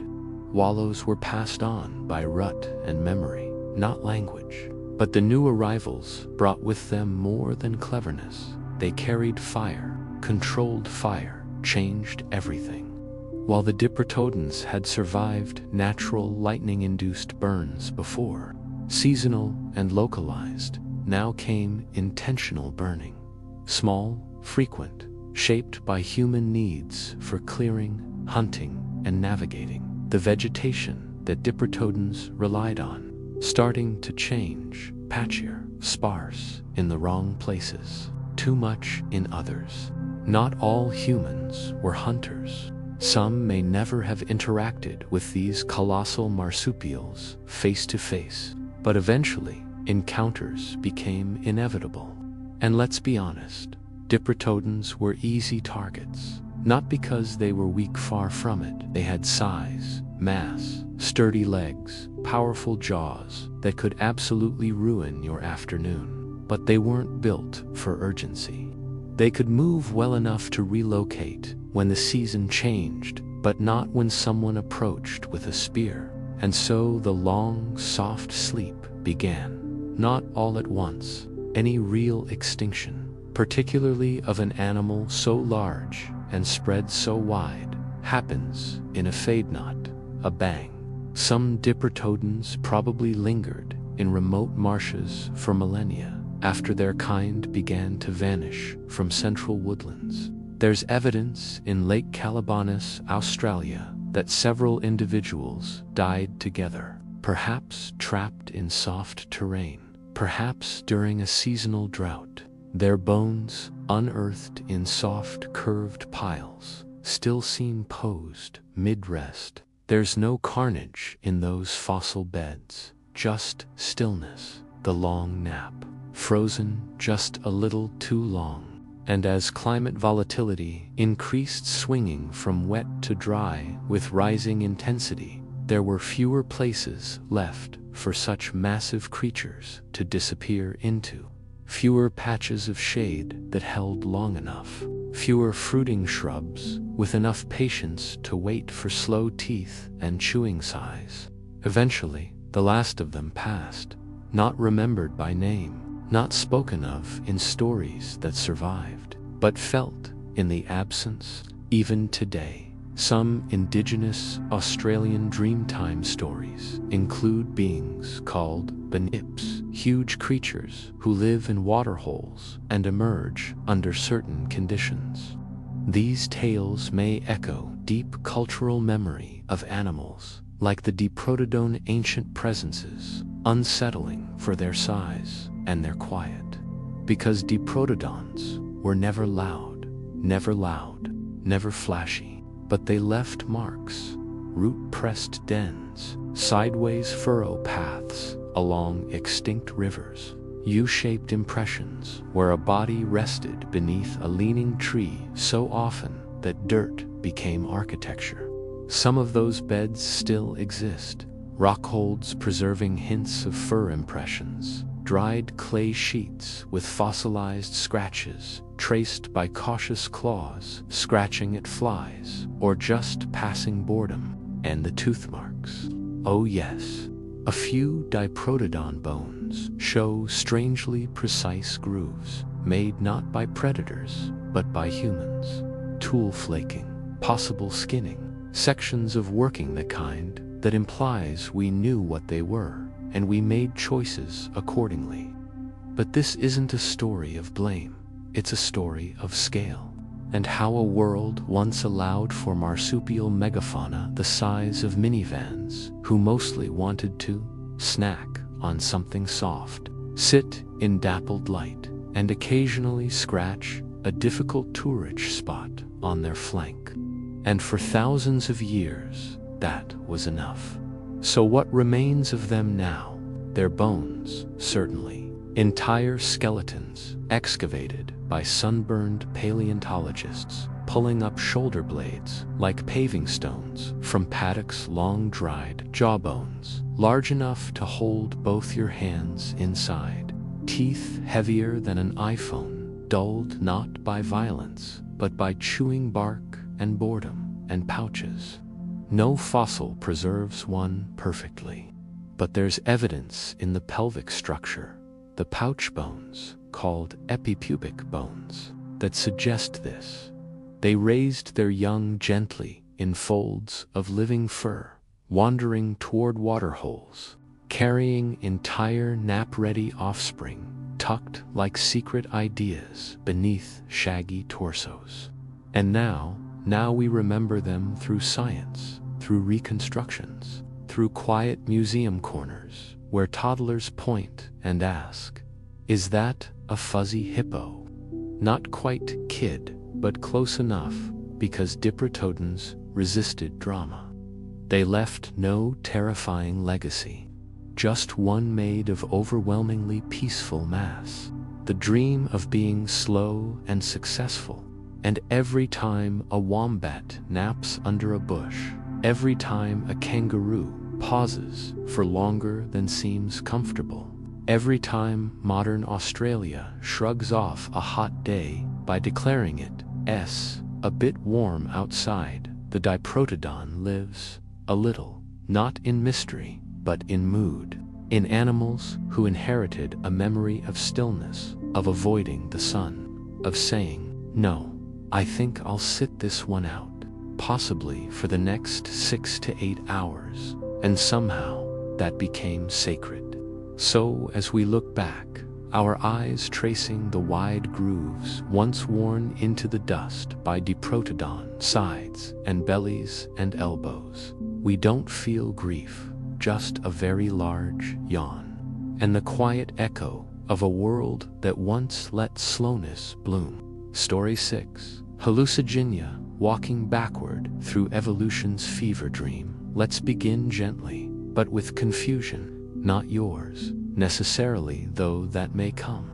No, we start with the confusion of paleontologists, because when they first met Hallucigenia, it didn't make sense. Not the "it has too many teeth" kind of weird, not a "why is it shaped like a helicopter" sort of worry. This was deeper, existential. They didn't even know which way it faced, or walked, or whether it had a front. Which is, let's be honest, not the most reassuring way to start a scientific relationship. But Hallucigenia didn't mean to be difficult. It just looked like someone drew a tripwire with legs and then gave it full permission to exist. Imagine this: gives a sausage-shaped body, gives 7 pairs of long, noodle-like legs, a row of rigid spikes on its back, or was that the front? We'll come back to that. And a head so subtle, it slipped past science for several decades. This animal existed entirely under the sea, in the Middle Cambrian.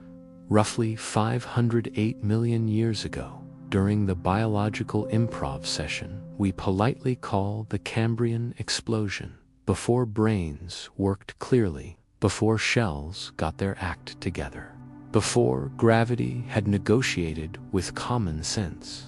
This is underwater weird time, and Hallucigenia was one of its most abstract guests. We meet our particular Hallucigenia-lets, give them a neutral nickname, loopy, floating delicately above the muddy seafloor of what would one day become British Columbia. The sea here is shallow but murky, filled with silt and soft gradients of particles, too small to bother filtering, but too significant to ignore. Loopy is about 2 centimeters long. That's less than an inch, but packs more mystery into that inch than most creatures do in a whole phylum. At first glance, Loopy seems to be walking, sort of. Legs dangled downward, delicately slender, slightly too long, and tipped with pointy lobes. We can only guess at functionally. They don't stomp, they press softly into the fine sediment below. Above Loopy's back, 7 pairs of stiff, pointed spines rise into the seawater like a row of accidentally aggressive cocktail sticks. This design is not exactly practical, but here's the beauty: it doesn't need to be. Not yet. The Cambrian was Earth's modeling phase, and Loopy was strutting carefully. The spines likely served a defensive purpose. Hallucigenia didn't have eyes, claws, venom, or armor, but it had a look that said, "You could eat me, but not without regret." Floating predators, early arthropods like Anomalocharysmae, have passed it by simply because it took too long to understand.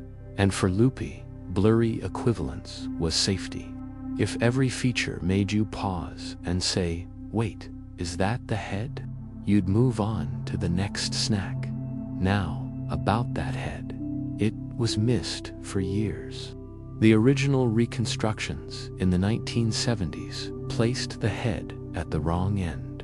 In fact, the animal was drawn upside down for decades, with its legs mistaken for tentacles and its spines for stilts. Only much later, with better imaging and fossil comparison, did researchers flip Loopy over and say gently, "Ah, there we go." The head turned out to be tiny, featureless, and slightly misplaced right at the narrow end of its body, with a simply opening for a mouth and perhaps some basic sensory structures. That's right, the front end is utterly underwhelming. Even better, Hallucigenia had a neck. That's rare for invertebrates. Its head stuck out slightly from the rest of the body, like it was suspicious of the very body it was attached to. But that little bump of innovation may have helped Loopy gently probe the silt. Nudging through microbial mats in search of soft detritus and organic fluff, Yes, that was its meal. Organic fluff. Lupi was not a hunter. No racing, no stalking. Just soft shoe paddling through the Cambrian soup, finding what nutrients it could scoop into its mouth, gut first and contemplative-like. Sensory awareness. Basic, likely limited to chemical shifts in the water and subtle vibrations along the sediment. Personality, if we could guess. A bit absent-minded, firmly insulated in the comfort of being so visually inexplicable that nothing dared plan how to attack it, and it worked. Hallucigenia and its relatives thrived during this odd moment in Earth's history, when body plans were evolving like spontaneous ideas, and extinction hadn't yet slapped a red pen across all the bad drafts. Lupi wore those spines proudly. Not show-allige, just factually. They were made of hardened cuticle material, rigid and unflexing. They didn't help it walk, didn't enhance feeding, didn't attract. They just said, "I am a problem, don't start." Creatures like Lupi are often described as worms with legs, but even that undersells the weirdness. Hallucigenia was part of a broader family known as Lobopodians, distant relatives of modern velvet worms. Those delightfully squishy tropical crawlies with stubby legs and glue-shooting mouths. So, in a way, Lupi was ahead of its time. But still, it wasn't made to last. Despite their early success, Lobopodians didn't become the dominant players. The arthropods, better armored, more adaptable, began racing ahead. The trilobites had more community flair. The earliest chordates were preparing tiny spines of their own precursors to backbones, jaws, plans. Hallucigenia, in contrast, stayed the same.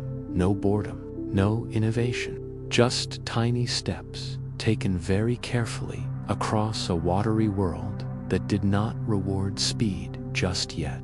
And that is exactly where we'll leave Lupi, making progress without outcome, walking gently with legs that don't flex much and spines that say, "Please don't ask questions," because not all creatures need a goal. Some just need to exist, confusingly enough that no one messes with them. And in evolutionary terms, that might be genius. So there, Lupi is our strange little hallucigenia, about 2 centimeters of walking contradiction, drifting softly across the sedimented slopes of the Cambrian seafloor, barely noticed by the world and returning the favor entirely. From above, its movements are slow, methodical, not quite purposeful, more like persistent. Each of the 14 noodle-like legs, arranged in neat pairs, touches down lightly, tugging the body fractionally forward, like a thought that keeps forgetting why it entered the room, but continues walking anyway. Balance? Yes, but barely. Elegance? Only if you're squinting. What hallucigenia lacks in coordination, it makes up for in truly baffling design philosophy. And it must be said, was not alone. Because the Cambrian seas were full of inventions that felt like they were undergoing open beta testing. Creatures with armor they didn't use, worms with frills for days, eyeless things that may have moved backwards and fed with pincers on their knees. Lupi fits right in. But here's what makes hallucigenia especially memorable, not just to us.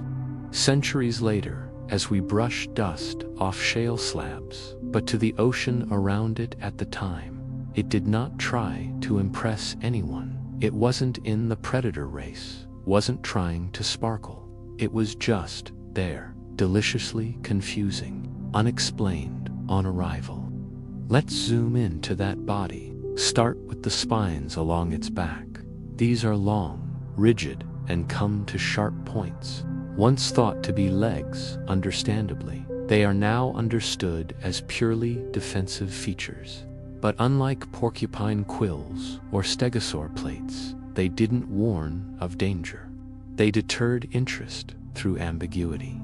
If you're a primitive Cambrian predator, say a young Opibenia floating enthusiastically nearby and you spot hallucigenia wiggling slowly through your dinner radar, well, you have to decide several things at once. What direction is it facing? What happens if I bite that bit? Is that even an edible creature? Or am I chewing sea debris? For a predator with no jaw yet and fewer instincts to fall back on, uncertainty equals wasted energy. And so Loopy earns another sip of life through sheer confusion. A marvel. Further down beneath the sausagey body and into the legs, you might think you'd find tight musculature, maybe some coordination, something to power forward motion. But no, hallucigenia had hydrostatic pressure, that is, body support from internal fluids contained within soft body chambers. The legs weren't articulated in any obvious way. Instead, they functioned a bit like water balloons, with determination gripping, pressing, letting go. Loopy didn't skitter, it oozed with style. And what about the mouth? It's still a sore subject for paleontology. But recent research shows that hallucigenia may have had a round mouth with internal spikes and a throat lined with teeth or tooth-like rings. Charming, right? This wasn't for hunting, though. These were likely grasping structures used to suck in fine detritus, maybe even scrape organic material off of microbial mats. It's a bit like sipping soup by dragging a wet sponge across the table and wringing it out very slowly. Not glamorous, but deeply efficient. And that head though, the head, long mistaken, long debated, now finally correctly placed, appears to have had two tiny eyes, possibly primitive ocelli light-sensitive spots, or early vision organs. Between them sat an opening a small, ever so slightly downward-facing mouth. No face as we'd recognize it. More like a podcast microphone mashed into a meatball, except the microphone is quietly ignoring you because it's busy filtering algae. Now, here's a philosophical question. How does such a bizarre body decide where to go? Hallucigenia didn't have a brain. Exactly not like ours. No centralized cortex. But it had a nerve-ladora, loose network of ganglia strung through its body, handling input-output like a well-meaning customer service bot. Stimulus, wriggle into it slowly. Danger, tense, wait, resume. Sunlight, on the wrong side. Adjust orientation. It's a body that makes decisions in pieces, scattered responses, narrowing down to something that resembles reaction. And so Loopy wanders. Maybe it follows chemical trails from decomposing matter. Maybe it just floats until bumping into something promising.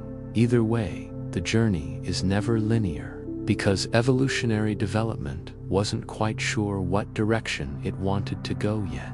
In fact, it hadn't even settled on directions. Front, back, legs, flaps, all still optional upgrades. Which brings us to the question, was hallucigenia trying to become something else? Not really. It wasn't aspiring, it was existing.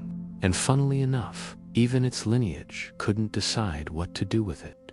For decades, hallucigenia couldn't be placed on the tree of life at all. It didn't look like anything else. Squid, no worm, kind of, but rude to worms. Arthropod, not quite enough legs. Plant with thoughts, occasionally suspected.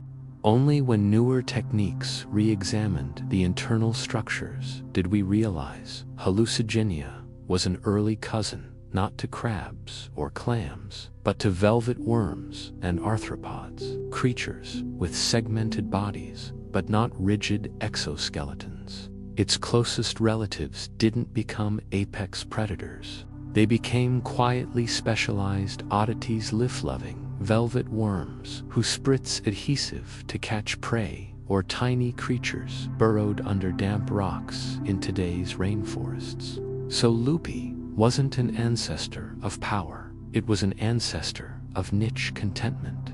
And now its physical matter is gone. But its fossils remain mischievous, beautiful, and trickier than they need to be. Fossil hallucigenia are found mostly in the Burgess Shale Formation of British Columbia and the Chengjiang Biota in China. Fine-grained fossils that preserved soft bodies under unusual pressure and rapid burial. Split second of history, flattened forever, so that we could, one day, ask, wait, what is this? Those fossils confused people for a century. Even the best paleontologists flipped it upside down at least once. And so, Loopy's legacy is not in fame or fortune, but in holding up the line and making the museum start over. They teach us that evolution doesn't always streamline. Sometimes it doodles, feels it out, creates an animal with boots on its back and tiny tooth rings in its neck and goes, there's something here. Let's run it for a few million years and see what happens. And that's enough. Let's begin this final chapter with an important reminder. Hallucigenia did not go extinct in a dramatic fashion.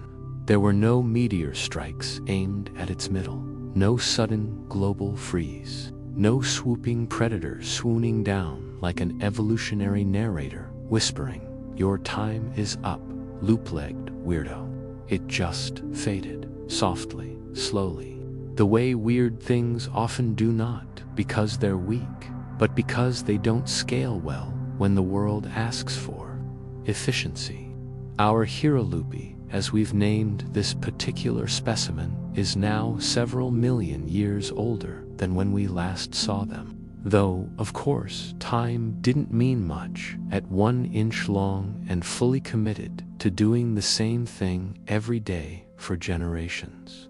The Cambrian seas, once cluttered with unsorted body plans, are shifting. You wouldn't notice it looking out over the mud, but zoom out far enough past the drifting clouds of early plankton. Across the sediment mounds where trilobites trundle like ancient Rumbaisand, you'll see the changes. Bigger players are arriving. Animals with internal support structures. Animals with shells optimized for protection, not just accident. And this part's important. Animals with joints, jaws, claws, appendages that hinge with a purpose. Evolution's going modular. Hallucigenia, for all its charm, is a legacy design. Each of its legs operates via hydrostatic pressure and chunky muscle contractions. It's a system that worked when the ocean was still a think tank, more hobbies than hierarchies. But now, everyone's trying to meet KP-ISKI predator indications. Eyes are improving, mouths have leverage, and planning begins taking precedent over sheer randomness. That's an uncomfortable time to be, well, uncertain from either end. Yet Loopy continues for a while. Because even as other animals branch, refine, and begin establishing the blueprints for crabs, squids, vertebrates, insects, and eventually us, Hallucigenia represents something else entirely. Let's call it the wayward poetry of evolutionary drift. No ambition, no crisis response team, just ancient legs lifting gently into muddy water. On a planet that simply forgot, for a blessed little while, to say no. Eventually, the fossil record goes quiet on Hallucigenia. Lobopodians, as a whole, diminish, branching off awkwardly and, mostly unsuccessfully, into scrappier body plans. The velvet worms we know today, Anacophora, are the soft, forest-dwelling remnants of that age, small, secretive, joyfully. But hallucigenia didn't become anything we'd recognize. It didn't adapt. It didn't invent.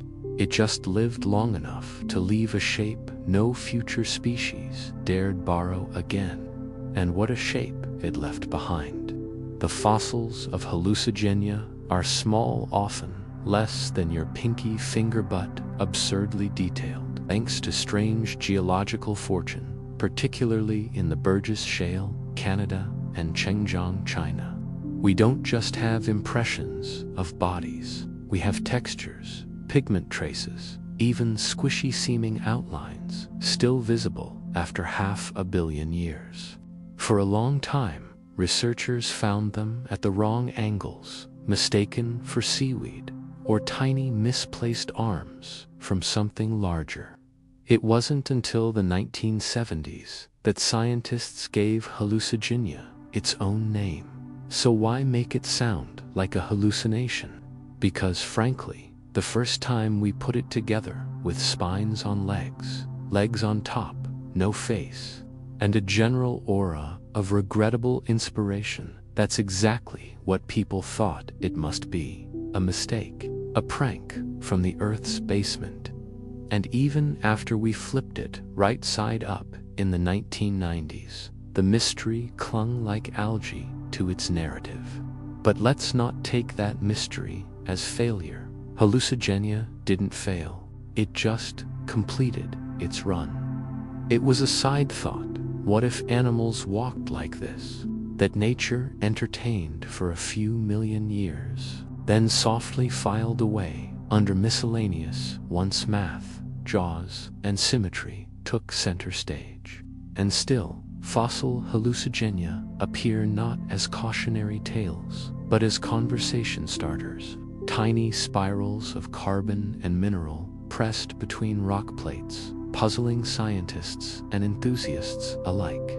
We study their features: multiple legs, unsegmented, with claw-like endings, rigid dorsal spines, no articulation, just presence, a noodle of a body, a head we almost missed, and eyes we're still not confident aren't just dream residue. And still, we smile, because hallucigenia reminds us that evolution is not a ladder, it's a wilderness of yeses, a chorus of maybes, a family reunion full of people you only recognize by the awkward way they eat salad. And in that chaos, creatures like hallucigenia were necessary, not because they led to us, but because they proved that you could survive without leading to anything. You could just be, for a while, long enough to rest and wander, and fall asleep mid-walk on a soft patch of ancient mud, held aloft by legs that defied both gravity and good planning. So when someone asks what hallucigenia teaches us, we might pause the same way Loopy paused, tiny limbs stirring sediment for no reason at all. And we might answer that sometimes you don't need to get it right. You just need to be weird enough that nobody else knows how to eat you, and calm enough to keep floating anyway. And then, like Loopy, you drift into the quiet part of the sea, where things are soft, where time forgets to move fast, and where the spiral of history still holds room for the ones who walked sideways, spiked up, and mystery first. For all the creatures who wandered before us, slowly and without apologies. Not every story from prehistory roars. Not all monsters were terrifying, and not all survival involved teeth that bit hardest or legs that ran fastest. Some creatures, many, in fact, thrived just by being present. They walked in ovals, slept under trees, adjusted their buoyancy slightly every morning, and chewed their way through eras, while others flared and flickered. They drifted, not because they lacked direction, but because drifting works when the world moves around you slowly enough. They curled into themselves when needed. They waited out weather and comets and offensive smells. They developed physical poetry, like the spiral of an ammonite, the dome of a glyptodon, the cautious arc of a hadrosaur's side glance. And when they finally vanished, they left behind footprints, jawlines, perfectly round shells, and the kinds of fossils so restful to look at, you half expect them to exhale.